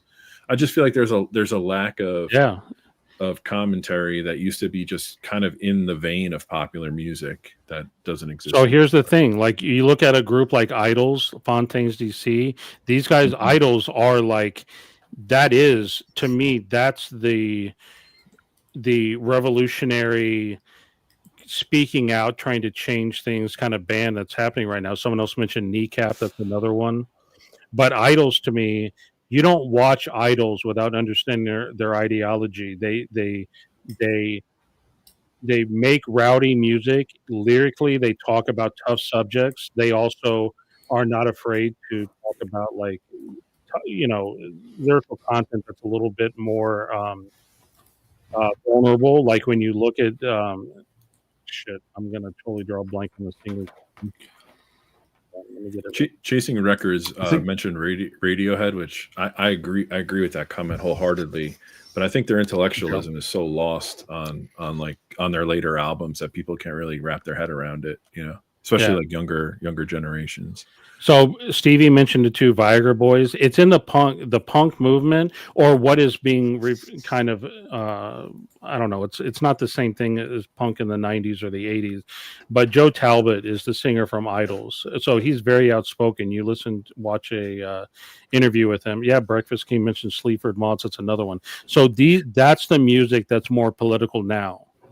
I think you mainly have to go to other countries maybe to even find where major artists are speaking or singing about things in a way that's like really, politically motivating or really given a platform. Like here, anyone who's being political, like they're not, like nobody basically knows who they are. And when it comes to like a pop audience, but I'd be curious to look at some of the, countries in Africa, like what kind of music is happening in certain countries that's aspiring people in a big way that's coming from a major artist. Or how about China? Like what's happening in China? There's a lot to be oppressed there by, and I think here when it comes to pop artists, so they're just too concerned about their career and like how many what kind of endorsement deals they're going to have. It's just the way it is now. Commercialism rules the day. Capitalism rules the day here. That's what I was you guys are kind of reframing my thoughts in a way better capacity. And like, I'm not attacking the chat, but this is the problem. Is like, they're mentioning bands I've never heard of. Like, I know a lot about music. We all know a lot about music. When you're mentioning like, oh, this band's so political and this band's activist, like, I don't know who they are. And most people don't. And I think that's what I'm getting at. It seemed like so organic that message was in popular music for such a long time, even through like when we were kids and later on, it was just there. It was just present, So I've preached about this before. Let me just say this real quick. This is why it does take more effort today to discover really great music. This is why I'm thankful for events like South by Southwest, right? I got to see Idols the very first time they came to America and played a show. First time I saw I got to see Gurrier's first show. Oh. I got to see Fontaine's DC first show. I got to see Pussy Riot. Someone mentioned them. So when you go out there and you go to an event like South by Southwest where they bring in all kinds of new artists, you get to go out there and you get to experience them. And if you haven't seen Idols before, you need to. Like, that is an incredible show. That's like a life-changing experience. I mean, I can't really speak to like, the longer you wait to see them, I think maybe the less effective it might be, but it's absolutely insane. So cool. We got Stunty here, man. Welcome. But there's also this this is the other thing too that's striking to me. And this is the last comment I'll make on it. It's like a niche pocket of a genre and a movement that you have to go find. It's not, but see, the thing is, I know that you haven't heard of Idols, but they're not unknown. They're fucking huge. And let me put it to you like this: like, just as an example, don't get all. Not everybody needs to get all hipster on me. If you think about like the Talking Heads and the Clash, they're on the fucking radio nonstop at the height of their music. Whether you agree with what they did or their career trajectory, like they have political undertone in their music. Right. I know. Well, what you're talking about, that is exactly what Idols and bands like that and Kneecap are doing. But you don't understand, like radio, there's not a radio, right? There's not radio, there's not MTV. So you have to discover them in different ways, not the same ways you would have discovered them before. So how do you go find them? How do you discover them? Well, I told you how I discovered them, but I'm telling you, kids know. Kids know, trust me. If you don't see that most artists, even in North America right now, are very political when it comes to Gaza, to Israel. This past weekend in New York, a massive Israeli DJ was canceled because the locals of the rave, like it was supposed to be a big rave in a trendy place. And like they bullied the promoters into, no, we don't want him, even if the guy has said that he's anti-Zionist, he's Israeli, anti-Zionist, anti-Netanyahu, and even that, no, we need to be firm on that right now. I Yeah, think and it's very political times in music right now. When you have artists like FK Twigs, Orca, I mean, they are very political. All this, maybe you don't hear it in their music because it's not as on the nose as with the Clash or the Sex Pistols and all that, but it's there. Yeah. Björk being High super rent. pro-environment and anti-fossil fuels. It's also maybe it's a different battle than minority rights and all that, but it's still very political and very engaged, and also gets her into a lot of trouble. Yeah, and Chris, honestly, it's a little bit of a generational thing, right? The older you get, the harder it is to stay in touch with like what new musically stuff is happening. You can't rely on what's pop. You can't rely on like what Billboard like puts in their top 10 and shit like that. It's Yeah, funny. but I think it was last week, Chris, that you guys mentioned the fact that for the first time ever, there was no rap song in the top 40. But the top 40 is completely irrelevant right now. Like 2 months ago, Madison Square Garden was completely full booked with Wu-Tang Clan and friends. So it's Yeah, I guess like I'm not upset that you can't find it. I just think that there's something to be said about how organically interwoven the commentary was in music historically, and that seems to have gone away. And I'm not doubting there's activist bands and there's scenes where this happens, but it just doesn't seem to be reaching enough people, right? Well, I think it's also all of our information is so spread out, and so it's not concentrated one place where you can find it all. You have it's so defragmented in a way that you can miss things. I miss shit all the time.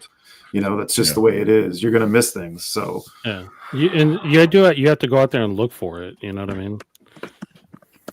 I think like that's when I went to a few years ago, I went to Barcelona and I went to Primavera Sound.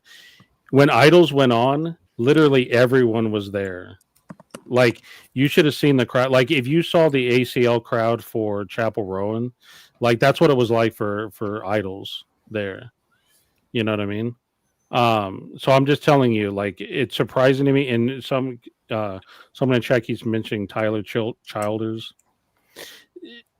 It's surprising to me that you don't know this music, but again, you do have to kind of search it out a little bit because I know you may not be. Yeah. Yeah. He's pretty popular. Well, Idols is on a pretty big indie label at this point, right? Like Anti or something like that. Who? Idols. Yeah, well, they're on Partisan, and Partisan. Partisan as a label has a lot of bands like that. They have Fontaines DC and Blanchel and a lot of bands like that. But to say that music isn't political, like what Stunty pointed out, like with what's happening over in the Middle East right now, there's a lot of young folks. I mean, obviously, Kneecap is a big one, the one that gets all the media. You guys maybe don't know that, but in Europe, most big festivals are corporately owned by a Dutch company, who has recently been bought by an arms conglomerate who is funded by Israel. One of the biggest festivals in Europe for electronic music is the Sonar Festival in Barcelona. It was boycotted this summer completely. Like many artists stepped down, and now the original founders who said, "Oh, we're gonna stay there to work for them even if we don't own the festival anymore," they're gone, all gone now. So, hey, Stunty, the same thing happened in South by Southwest, right? They got wind that they were taking money. They were being sponsored by the army, and artists nearly destroyed South by Southwest by boycotting it. So they started a whole like anti South by Southwest like unofficial thing. A bunch just pulled out completely and didn't even bother coming. Others created like an un-South by Southwest thing. So like, yeah. And High Rant, obviously, I know where the Ukraine is, but what I'm talking about is what's happening in Israel in Palestine. And whatever our feelings are about all that, it's just a fact that that's how it's happening right now. The relation between the artist and like, if you look at music journalism right now, there's a little bit of a weird shift that I've been talking about with some of the journalists. Like, there's no money in music journalism anymore. It's very difficult. Most relevant music journalists, they are on their own. They basically are on Substack. They're trying to get pieces published by bigger medias, and therefore it's more of an economical or sociological nature that these articles are. So one of the constant topics that you see now in pure music journalism is not about the music itself, but about the music industry, and like basically dissecting. Like, I mean, and we almost forgot the elephant in the room: Spotify. Look at how the artists are reacting to Spotify right now. Yeah, they're all boycotting. They're trying to remove their music. Yeah. I've seen some artists that want to remove their music, but they're unable to because of like contractual stuff with their label. But like the thing is that the contract, the latest contract that Spotify terms of use, if you want to upload music, is that basically you still own your music, but you give the right forever to Spotify to use your music in whatever way they want. Basically, they can use AI and do a remix of that track that sounds basically the same, and you would have nothing to say about it. So we gotta get a high rant versus stunty battle. Yeah, I mean, you bring up great points, Stunty, man. I mean, like what High Rent says, it might be true that there's, but there are the true pure music journalism. I find mostly there nowadays. Doesn't mean that I like it. Doesn't mean that I think it's the kind of journalism I want to. I still find a value for people telling me about something that I don't know about, giving me context, and talking basically just about the quality or supposed quality of the music. But there's no economy for that anymore. So Vinyl Dreamscape, I'm not sure why you're making that statement, because Stunty and I are both just sitting here and giving you examples of how that's not true. I know, but I'm kind of on the side of Vinyl Dreamscape on this. Like, well, you're not seeing it, but nobody's seeing it. I'm seeing it. What are you talking about? Joel, this is just such bullshit, guys. Like, hear me out for a second. Put idols on the cover of a magazine nationwide. Get them a feature on some kind. It's not happening. It's not happening. FK Twigs is happening. Arca is happening. Björk is happening. I gave you examples. Are those American artists? Any of those? FK Twigs is American. FK Twigs is sure. I mean, like this. I'm talking about. I think what Sean and I are getting at. Maybe we're old souls on this. We're talking about it being ingrained in popular music, regardless of what the accessibility. But popular music doesn't mean the same thing now. Listen, Idols has been mentioned in Rolling Stone, New York Times, The Guardian, NME, Kerrang, Billboard, Grammy. They won that big UK, I forget what it's called. They won a Grammy, Alternative Press. Like, the fact that you haven't heard them, it's weird to me. I don't know how you haven't heard of them before. It's just not the same playing field, though. It's just not the same situation. It's hard to compare the way things were to what they were then. And it's not just one band. They're part of a whole scene. It's not just one band. Chris, like when we were kids, pop music meant the Beatles. Now it means something different. So things change. Things evaluate with time. Yeah, maybe.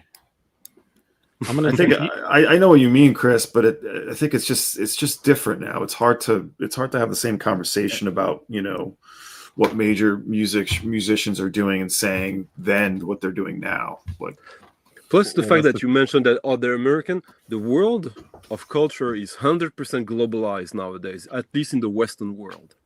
Yeah. So, like, making this distinction, saying imports doesn't mean anything anymore, since 99% of the music is digital. It means nothing.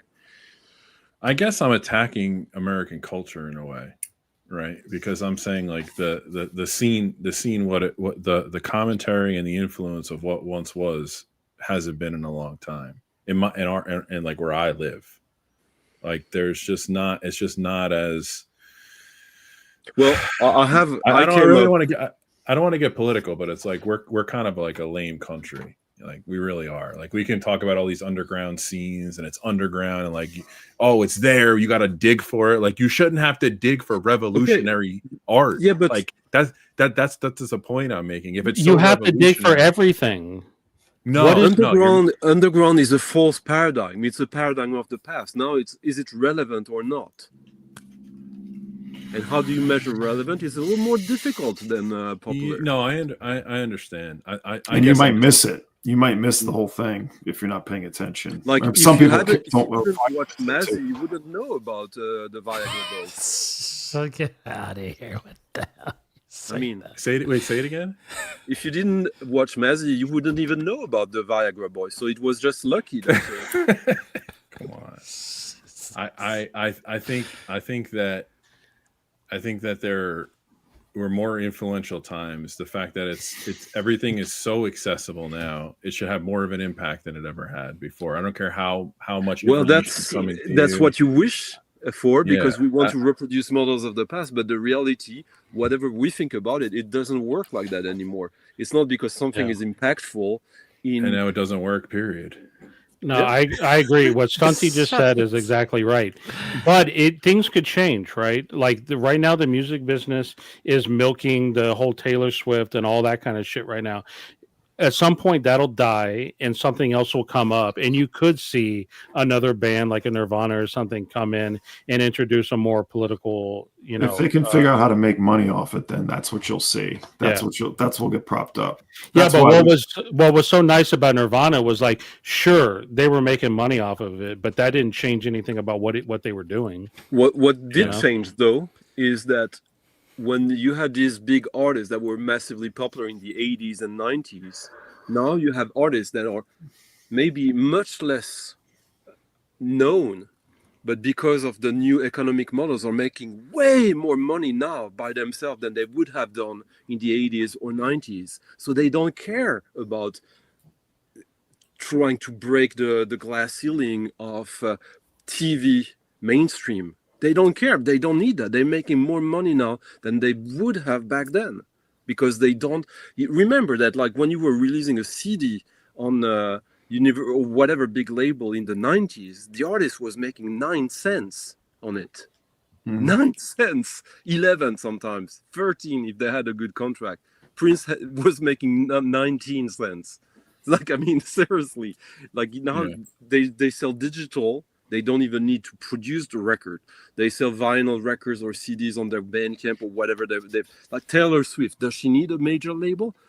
Maybe because she's at that level that it can be helpful for distribution. But she would, I mean, it's just a different world. Yeah, Russell made a really good point too. That music now is that is a really good point. Yeah. Oh yeah, Music is competing with so much more than back then. Yeah.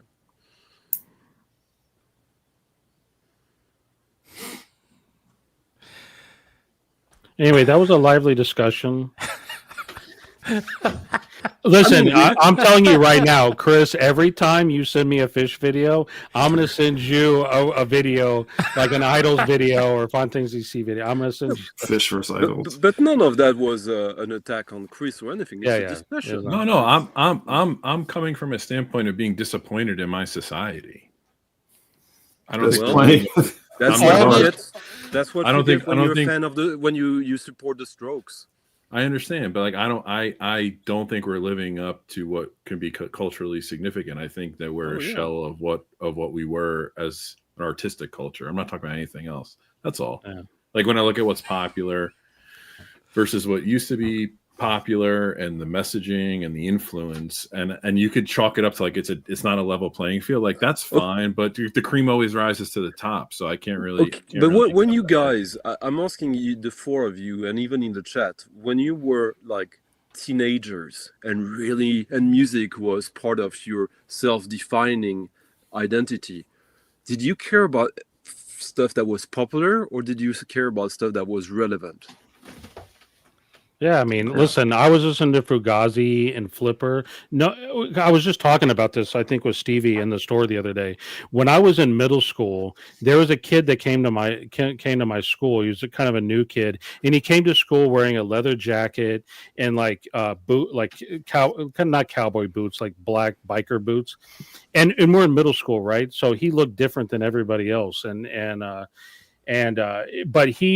I knew there was something interesting about him, right? Everyone else made fun of him, but I was like, I want to get to know him better. He ends up introducing me to bands like the Dead Milkmen and They Might Be Giants. This was music that at the time, was different. It was, it also ended up indirectly getting me into bands like the Minutemen and Fugazi and all of that. No, it wasn't Charlie Sheen. But yeah, so like this is stuff that wasn't popular.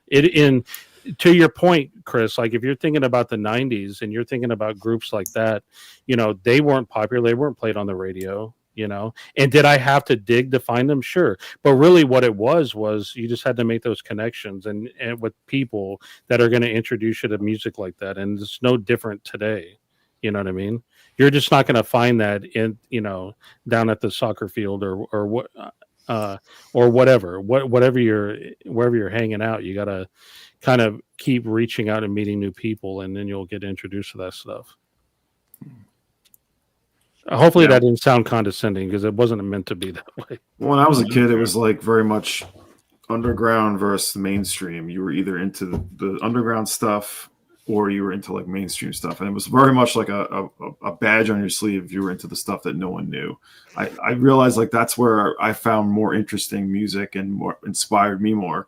Now no one gives a shit about that. It's just but did you really like stop yourself to listen to Prince because he was popular? I didn't. No, I mean I was just trying to find my own way. Like I listened to the fucking Counting Crows. I thought it was great. And then I realized, like, maybe not so much after a little while. But for a minute, I was like, I think I like this. So I was Dom's forgotten Four Non-Blondes past. Yeah, sure. Hey, Hey, Four Non-Blondes, who can forget it? But I mean, you only had such a small funnel of like what you were receiving. There was a small sort of like receiving end of what was out there. So you were trying to find it and you're trying to find your way. But at some point, I realized, like, oh no. All that shit's, commercialized pop music. I don't need any of it. And you just really just started to go down the rabbit hole of finding the weird stuff. But now I don't talk to anyone, kids now who care. They might hear some obscure track from, Portugal and then go find, FKA Twigs next. It doesn't matter to them. Mm-hmm. Yeah, because as these guys are saying in the chat, imagine when I was a teen, discovering Joy Division felt like a victory. Now it just feels like you're part of the H&M zeitgeist. Like, oh my God, I discovered this thing that no one knows about. I want to tell people about it. Yeah. I mean, I think it depends on, like, that wasn't the experience that I had. Like I said, if you listen to Joy Division when you're in high school, like, you weren't considered cool. Yeah. Nobody thought you were cool. In fact, you were more than likely made fun of. When I say the victory, I meant for yourself. Like, I found something that no one is telling me about, and no one cares for. Okay, yeah. And when I first discovered Prince, it was just because I saw the cover of Diamonds and Pearls, right? Like, and I just thought the cover looked cool because it had that hologram. So I was like, I want to hear what this is, and that was my introduction. There was never any concept of cool, and even things that what people don't remember, at least where I lived, Nirvana was not cool. No, Red Hot Chili Peppers, Smashing Pumpkins, Smashing Pumpkins was not cool. Like, those bands were not considered cool. And only later. This is why it's kind of a mind fuck a little bit now when kids today are thinking Nevermind's like the coolest album. It was not considered cool back then. It just wasn't. It was hip, smart ass. Not where I lived. It wasn't. It transcended all of that though. Like, everybody was listening to it in my town. That's the thing. Everybody was listening to Nevermind. Who is everybody listening to right now? Taylor Swift. It's a different world though. It's not a different world. I mean, all you have to do is look behind Jason right there. He's got. He doesn't have it. It is, despite us not wanting to be, because we're still buying vinyl records. But like, it is a different world just for the case of how people consume and purchase music now. They don't purchase music. They purchase a Spotify subscription or an Apple Music. So just for that sheer fact, it's a different world for music. Yeah, and a lot of people don't even listen to albums anymore, right? They just listen to songs. You guys are really concerned with the commercialism of it and the purchasing of it. That's nothing to do with that. Well, why? Why? Because to your point, if you have access to everything and everybody has access to everything, like there still isn't some landmark record or album. You missed the point. You're missing the point there. It's not about that we have access to everything. It's that back then we were buying a record from an artist. Now you're buying a subscription to a service. I get that. That's how you spend your money. So culturally, it has an impact on how you perceive the world, because you're not in the corner of an artist like you were back when we were teens. Yeah, you're not. I get what you're saying. You're not investing in him as a commodity. You're just investing in the service to provide it. I guess it's a subconscious culture thing, but I guess I'm just being selfish and idealistic that there still should be songs or albums that transcend. Chris for president, Chris 2028. Well, you know what you're doing, right? You're trading, I guess, protests for convenience. You know what I'm saying? Yeah. So you got to watch out. I would love to see something come along that blows everyone away like that, but I just don't think it's going to happen. Yeah. Or it might happen in a small, controlled way. You might miss it because you're, watching the Super Bowl. Yeah. Okay, like when I started, when I moved to Sweden because my band became popular enough that we were making a living out of it, and it was techno. And my partner in that band used to make the case that techno had become mainstream, and I was kind of on Chris' page there back then. I understood his point. I thought like it was maybe a little bit of a self-fulfilling prophecy in a way. But he wasn't right. He wasn't wrong if you consider how like the latest Tron movie, like the whole fucking thing, the movie doesn't matter almost. It's almost all about like electronic music sounds now. Yeah, that whole movie. So in a way, it is mainstream. It's just that it's peripheral because we still need that guy who has a Japanese name here. We still need all these boomers to die so that like the kind of music that I came up on for becomes the classic stuff. It's still the fact that we call it classic rock, kind of the most important thing in it is still the word rock rather than classic. And I just want to make a point. So the reason why everybody listened to Nevermind, right, was because Smells Like Teen Spirit was on MTV. I'm only speaking for the U.S. audience. I can't speak to for Europe. But the reason why everybody knew who Nirvana was because of MTV. We don't have an MTV anymore. So there's not. If you want everybody to know about something, how do you expect that to happen?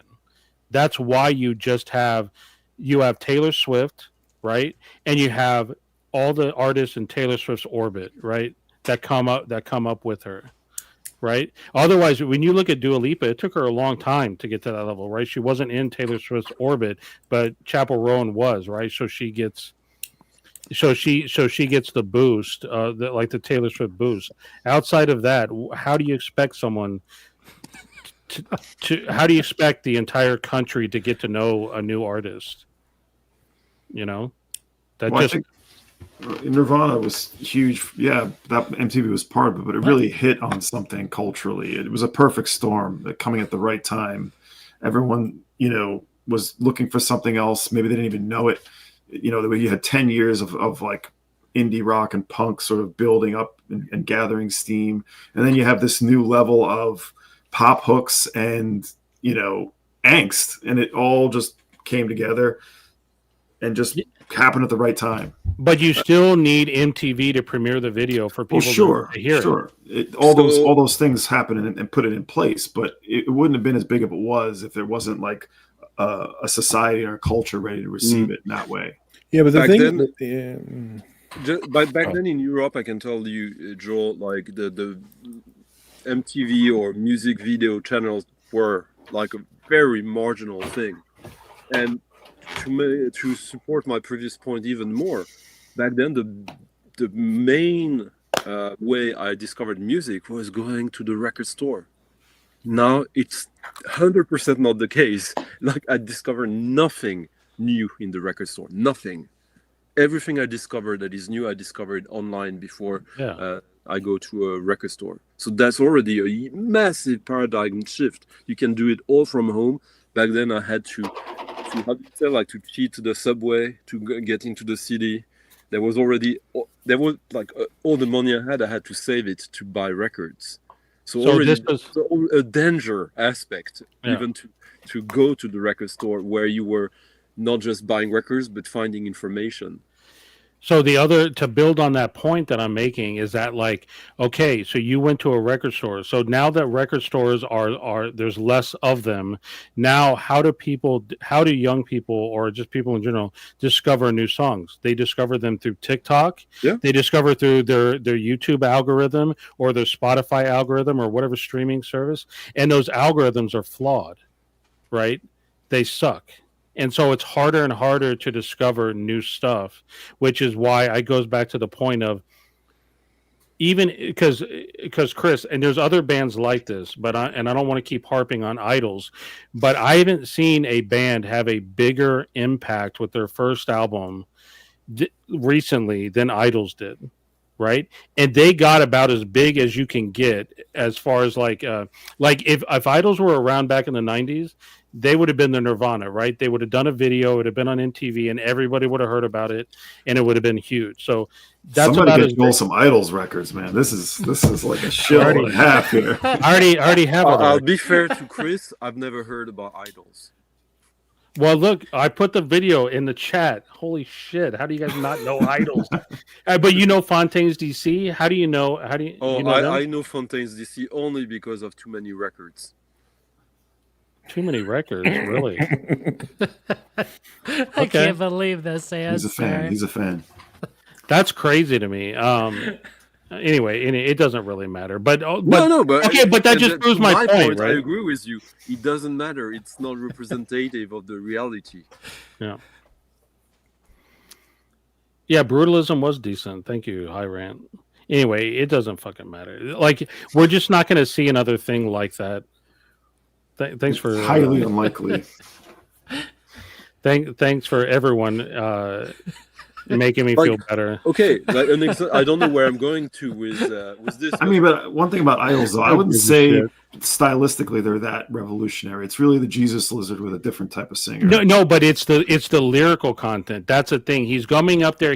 They're playing rowdy music, right? They're getting everyone moshing and moving, but they're singing about love. They're singing about inclusion. It's the lyrical content. It's the message that they're showing. They're not just. You don't separate the lyrical content from the experience of seeing Idols. I'll give you an example, and maybe you have more, of a band that I assume that all of us here know what kind of music they're making. None of us have any records of them. They're new, or more or less new. They're less than 20 years old. Okay. They're not like mainstream music. It's Ghost. Okay. Japanese You Ghost. all know what Ghost is, right? They're like a metal band. I know the name. I haven't listened to their music. Yeah, me neither. I pressed a record for them, but I know. What was your point about Ghost? Well, I was remembering how Chris was saying that there's nothing now that breaks the glass ceiling that like everyone knows, and already on a certain scale, like I think I could find one. If we put our mind together, we could probably find a few others. I don't know exactly what it means, but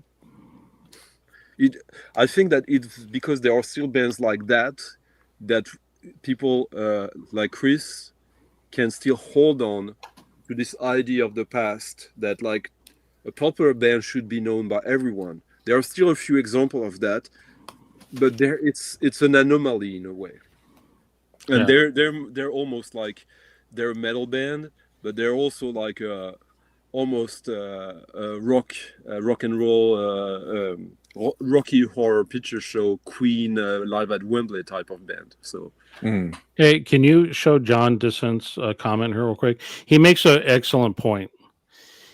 It's now incumbent upon all of us to share music, right? So when Stunty does his stream and other people do the streams, when I preach about South by Southwest, I don't just go to South by Southwest and just stay in my bubble and just see. I talk to people, and I'll never forget the year I went there, and I was talking to someone in line, and they tell me, you got to see this band Savages. I don't know if you guys ever remember them. They're not around anymore. But Jenny Beth, and I went over, and I was like, I stopped what I was doing. I broke my my schedule, and I was like, I'm gonna go check out Savages, and holy shit, they were incredible. One of the best drummers I've seen in a while, and that's how you got to do it, right? The word of mouth exists. It goes back to that meme, right? It says like, people who tell you about new music are important, right? There might be another aspect that is even more complex, which is that in the 70s, 80s, most of the main artists we know of, they were part of what made them big was that records companies gave them long-term contracts so that they could have 2, 3, 4, 5, 6 albums that bombed. That's how it worked. Now, since the late 90s, that doesn't exist anymore. So bands have a much shorter window to get our attention. And that's the reality of it. So there's not going to be bands like that anymore, really, apart from just a few ones, and like Daft Punk. But Daft Punk is not even a good example, since they only did like 4 albums in their whole career in 30 years. So the fact that we won't ever be subjected to the same names over and over and over, that old mentality that we used to have of like, oh, the latest album from the Rolling Stones, you buy it blind. We don't buy stuff blind that much anymore, and hopefully even less so in coming years, I hope. Like 3 years ago, my favorite album of the year was the Hilary Woods album on Sacred Bones, which was an ethereal pop record. I found it absolutely stunning. She just released her second album after that one. There's been 2 albums. I've listened to them. I think they're great, but they're not nearly as good as that first one. I don't need them. I'm not gonna get them. And if I don't get them, it's almost the same as they don't even exist in my world. Like I decide they don't exist. So I don't have the. And I think that even younger kids, or younger people than me and us, they don't have the kind of relationship with artists that we used to have. At least not in such a long span of time. No. Yeah, it's sad. No, it's not sad. I think it's healthy, actually. It's sad in a nostalgic way, but it's also healthy that like we're being way more critical. And there are some cases where it will be sad. I'll concede that to you, Joel. But in general, philosophically, it's actually more healthy, I think. Listen, I don't want to get into it, high rant, but what you're saying is not true. About the whole point is that you're just trying to find your medium and what makes sense for you and how you want to discover new music. Now you have a choice, and that can be overwhelming. So my choice is following you buttheads and listening to you people, and like, Stunty every Friday is constantly illuminating me to something. I can always watch somebody that's going to share something that I want to know about or will like, or even if I don't love, I now know about it, and maybe it leads me to something else. So it's just, you have to find your trustworthy source now, and that can be hard because you're not being spoon-fed something. I have people who have told me that I'm their filter, and I think that's a good way to put it. That what we need now, because we can't rely on Pitchfork or whatever. We just need to find filters. So someone you trust, or an avenue you trust. Fucking Jason, stop highlighting the bullshit. God damn it, dude. That's a good So comment. Come on. Stunty, this is the only thing that I'll challenge. I do like people giving it, using DJs as filters, right? Using the people that show them new music. But I also want to encourage people to also discover your own stuff. The stuff that Stunty is doing to discover the music that he finds, that he shows you, the stuff we all do, you can do that for yourself too. So use what Stunty shows you as a jumping off point, and go and discover your own stuff. You know what I mean? Like it's a kind of a subtopic we've talked about privately, which is homogenization. It's going to be really boring if everyone's collection looks like Stunty's collection. 100%. Yes. Right. So incorporate what Stunty plays that you like, but also discover some stuff for yourself. You know what I mean? Unfortunately, the difference is that, as you said earlier, Joel, now if you want to find, both you and Hirant are correct. When Hirant was saying that, what was he saying? But it's the music those corporations allow you to hear. For the vast majority of the people, it's becoming increasingly so, because that there's like an increased shortage of the world is even more monopolistic than it ever was. Like when we talk about the GAFA, like that means something, and that's the future.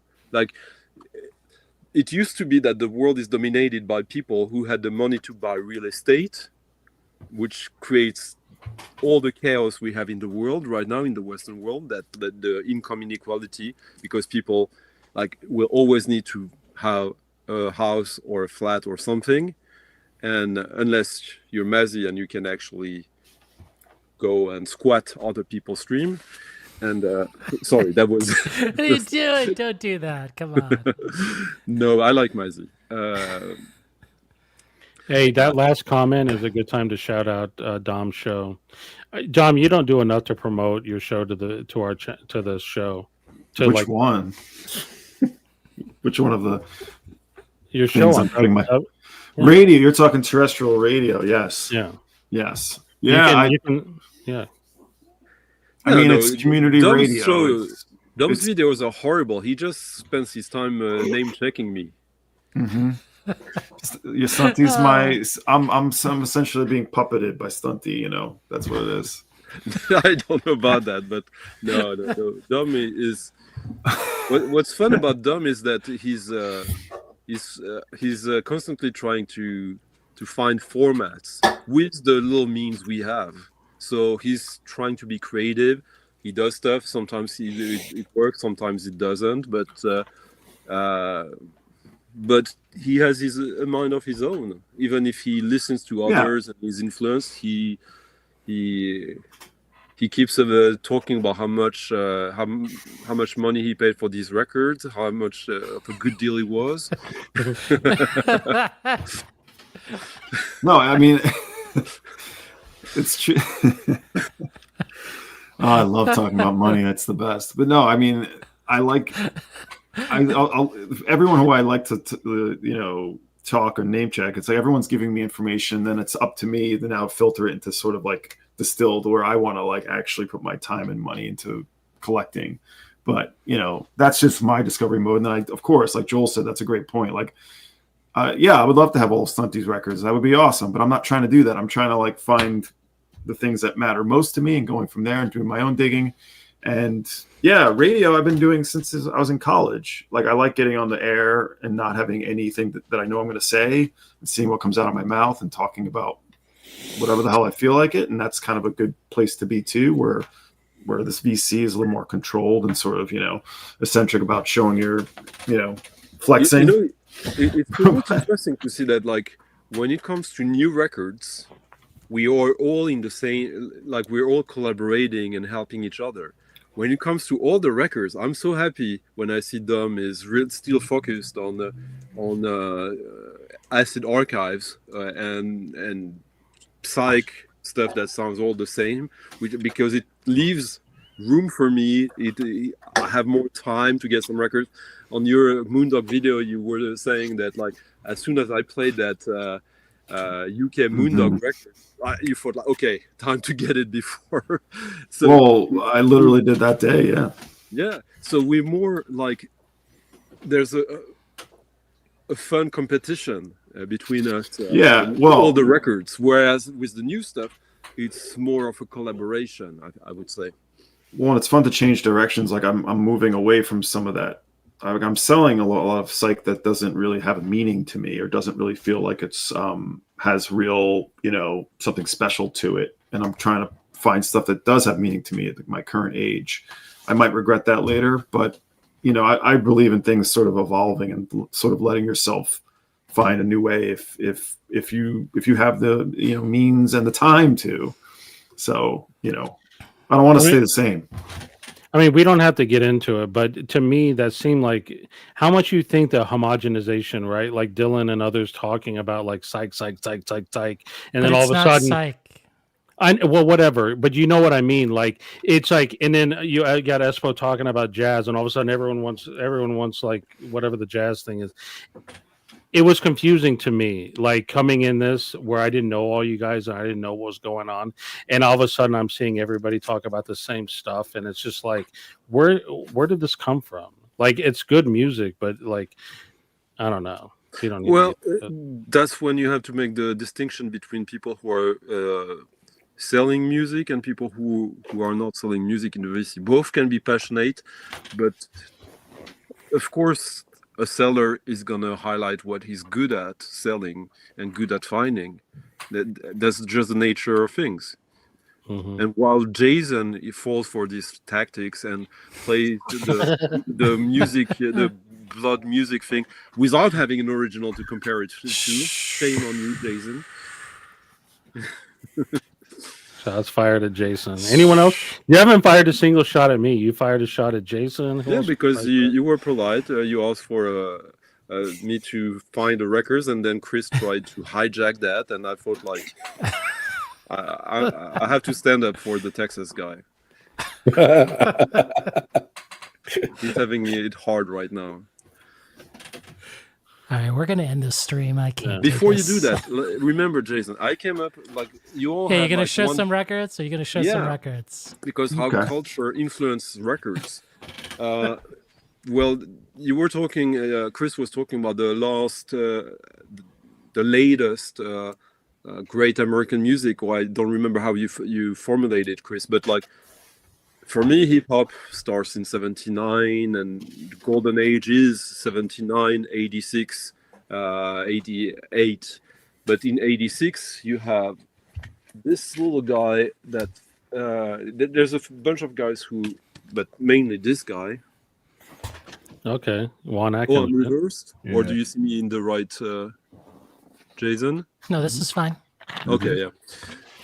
So Juan Atkins, one of the Bellevue Free, the original techno guys, his first record was called Cosmic Cars. I couldn't find it here, but like it's somewhere, which is more like electropop in a way, influenced by Kraftwerk.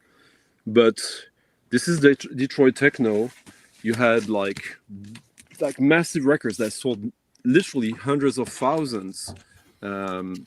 Wait, what? How were you drawing a correlation between Juan Atkins and hip hop? I missed that part. No, because like Chris was saying that hip hop was the last American, and I think that techno and house might be that since it came after, and it had some connections with hip hop. Obviously, Jeff Mills' first record was. Electro hip hop record in '84. The first credit he has, if I remember correctly, the date. But Detroit techno, like you'll soon see how it was influenced by culture. Obviously, there was the culture of the time, in the sense that it was in Detroit, and Detroit was the city of automobile industry and racism, because that's the fact. Like Detroit techno, if you look at this is a Juan Atkins project, look at the name of that album, Skynet. Skynet, the Terminator. it's literally about that, like minorities being hunted down by the power in the streets. So that's why most Detroit techno was referencing science fiction, and it's like, we need to get out of here. We need to find another place. You had guys like what's the name of the electro guys? The oh fuck yeah, they literally invented a whole cosmology of, like, they use the Atlantis metaphor to Drexia. Drexia invented their own sunken continent for the black Afro-Americans, so a place to go back to. And that was literally the result of both the economical and sociological culture, and they found an outlet and an escape through science fiction, through Kraftwerk, through Depeche Mode and all that, building their own music that ended up being even more influential in Europe than it was in the US and in the world. Like, techno now is everywhere. And it was literally a bunch of kids who were listening to Electrifying Mojo late at night, who wanted to do disco but couldn't. And at the same time, you had in Chicago, I think anyone who went to record stores for a long time knows that. You got some Marshall Jefferson in there? This one is Lydell Townsend, who did have major mainstream releases in the early 90s. But you had, I mean, one of the originator, like, yeah, well, Mr. Fingers. Oh, yeah. Who had his own label, Gherkin Jerks, and whose real name is Larry Heard. That's one of his albums. But you had also, like, heroes who disappeared early on. Armando, here's one of the earliest Chicago House albums from '86, Mikey Oliver, which sounds almost like EBM in a way, but it is Chicago House. And it started with this, actually, which is basically a disco loop for 12 minutes. This is the first house record from '85. And this means that house music is literally the bastard child of the disco sucks movement. Like, when neocon lobbies bought out most of the radios, the FM radios in the US, partnered with the US church, and decided that all this music, disco, they feared it because they saw that it was welcoming to black people, to brown people, to gay people, to old people. So seeing people who they had managed to separate very well throughout decades in marketing, suddenly were communicating with each other. And so they destroyed that. And disc and house music was originally people who thought, like, oh, we want to do disco still, even if everyone tells us we suck, but there's no economy for that. So I'm going to do it myself, using musical instruments that were not invented for that, basically bastardizing these again. And Mark, fuck you. And let me just break in really quick. I put a link to this documentary. I'm pretty sure this is the one to watch. There's been a couple of them. There's 3 parts. It goes through the whole history of house music. So you'll see Juan Atkins and Marshall Jefferson, all the guys, all in Larry Heard and everyone Stunty's mentioning. Kind of goes through the whole thing. But in the end, like in Chicago, you didn't have this whole this very gloomy atmosphere as they had in Detroit. So Detroit, we want to escape. In Chicago, it was more like, fuck you, I have a cock, it's hard, and I'm not going to be ashamed of that. Like, Chicago House is way more about the body, and still, like, during the Ronald Reagan period with his wife and the Puritanism that was rampant, like, no, we don't want any of that. Which is why you had artists like Madonna, who obviously was mining house as much as she could, because that's kind of where she came from in a way as well. But, like, it comes from culture, but then also how it does influence records, vinyl records. Well, in Chicago, always had these like generic sleeves for labels that were quite creative and distinctive, or just the fact that you would have a color instead of a black one, and that it had a significance. It was a way to kind of not show off, but like to give the middle finger in a way, to stand out, but in a way that was quite irreverential, and that's why all these Chicago house labels, the actual labels, they all have kind of like the address here, and it's always like a nothing address, like it's a private address or something, or a distributor, and they're always kind of saturated with information, a bit like some hip-hop records, actually, to be fair, but house records from the late 80s even more so. And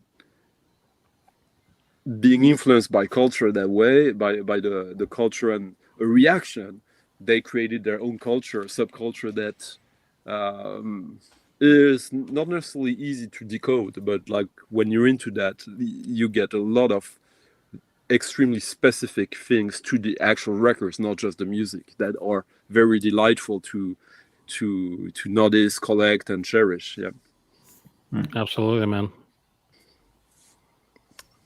Well, High there you rant. go. Hey, high rant's comment. That's high praise right there, dude. A vinyl kick. So the ones that Stunty showed are obviously badass. Just watch that comp I linked to. They're going to show you all of the early house. They're going to play all the early house tracks. That music actually, that was very influential on me as well. When I went backwards, right? I got into industrial music. That's how I got into the clubs.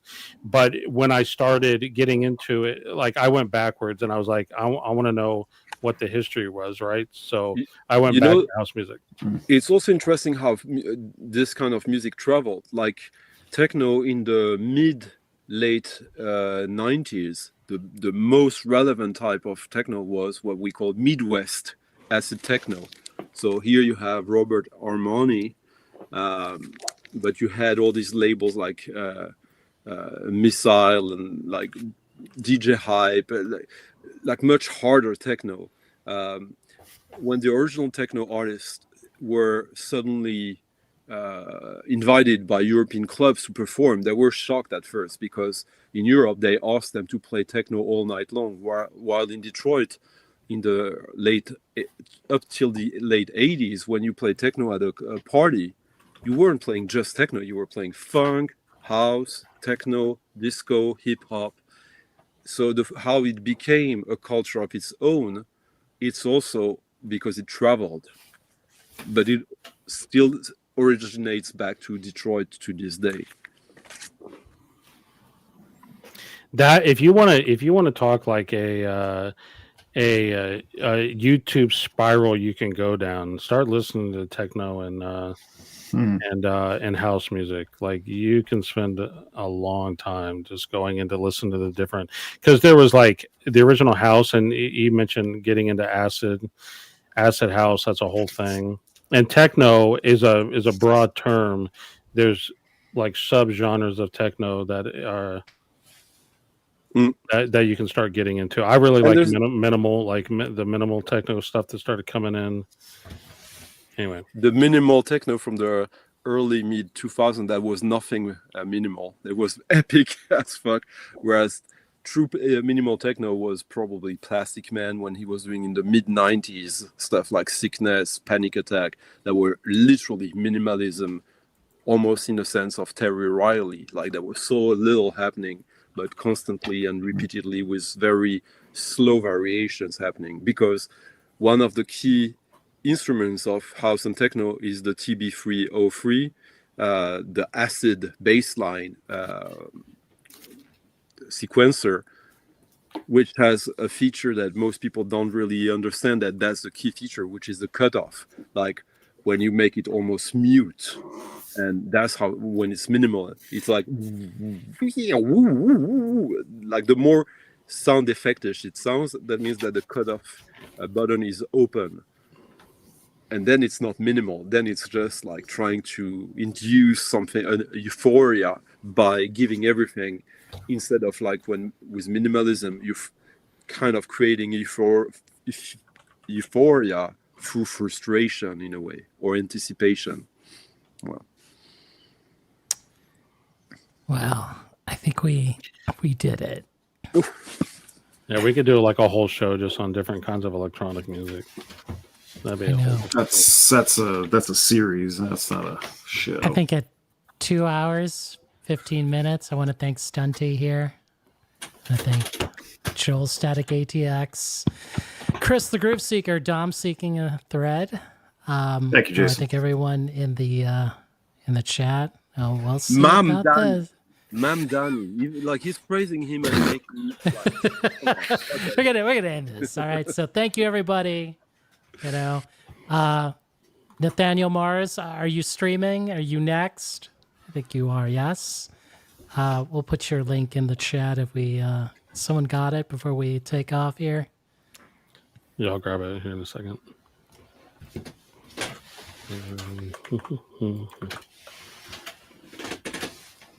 Do you got it? I think I got it. Yeah. I put it in. Okay. So everybody check out the Wolfman coming up. We'll see. he's gonna everybody play next- probably the latest Katy Perry Halloween album or something. What? No, Pearl Jam. Duh. Oh, same God. thing. All right. Thank you all. See Peace. you.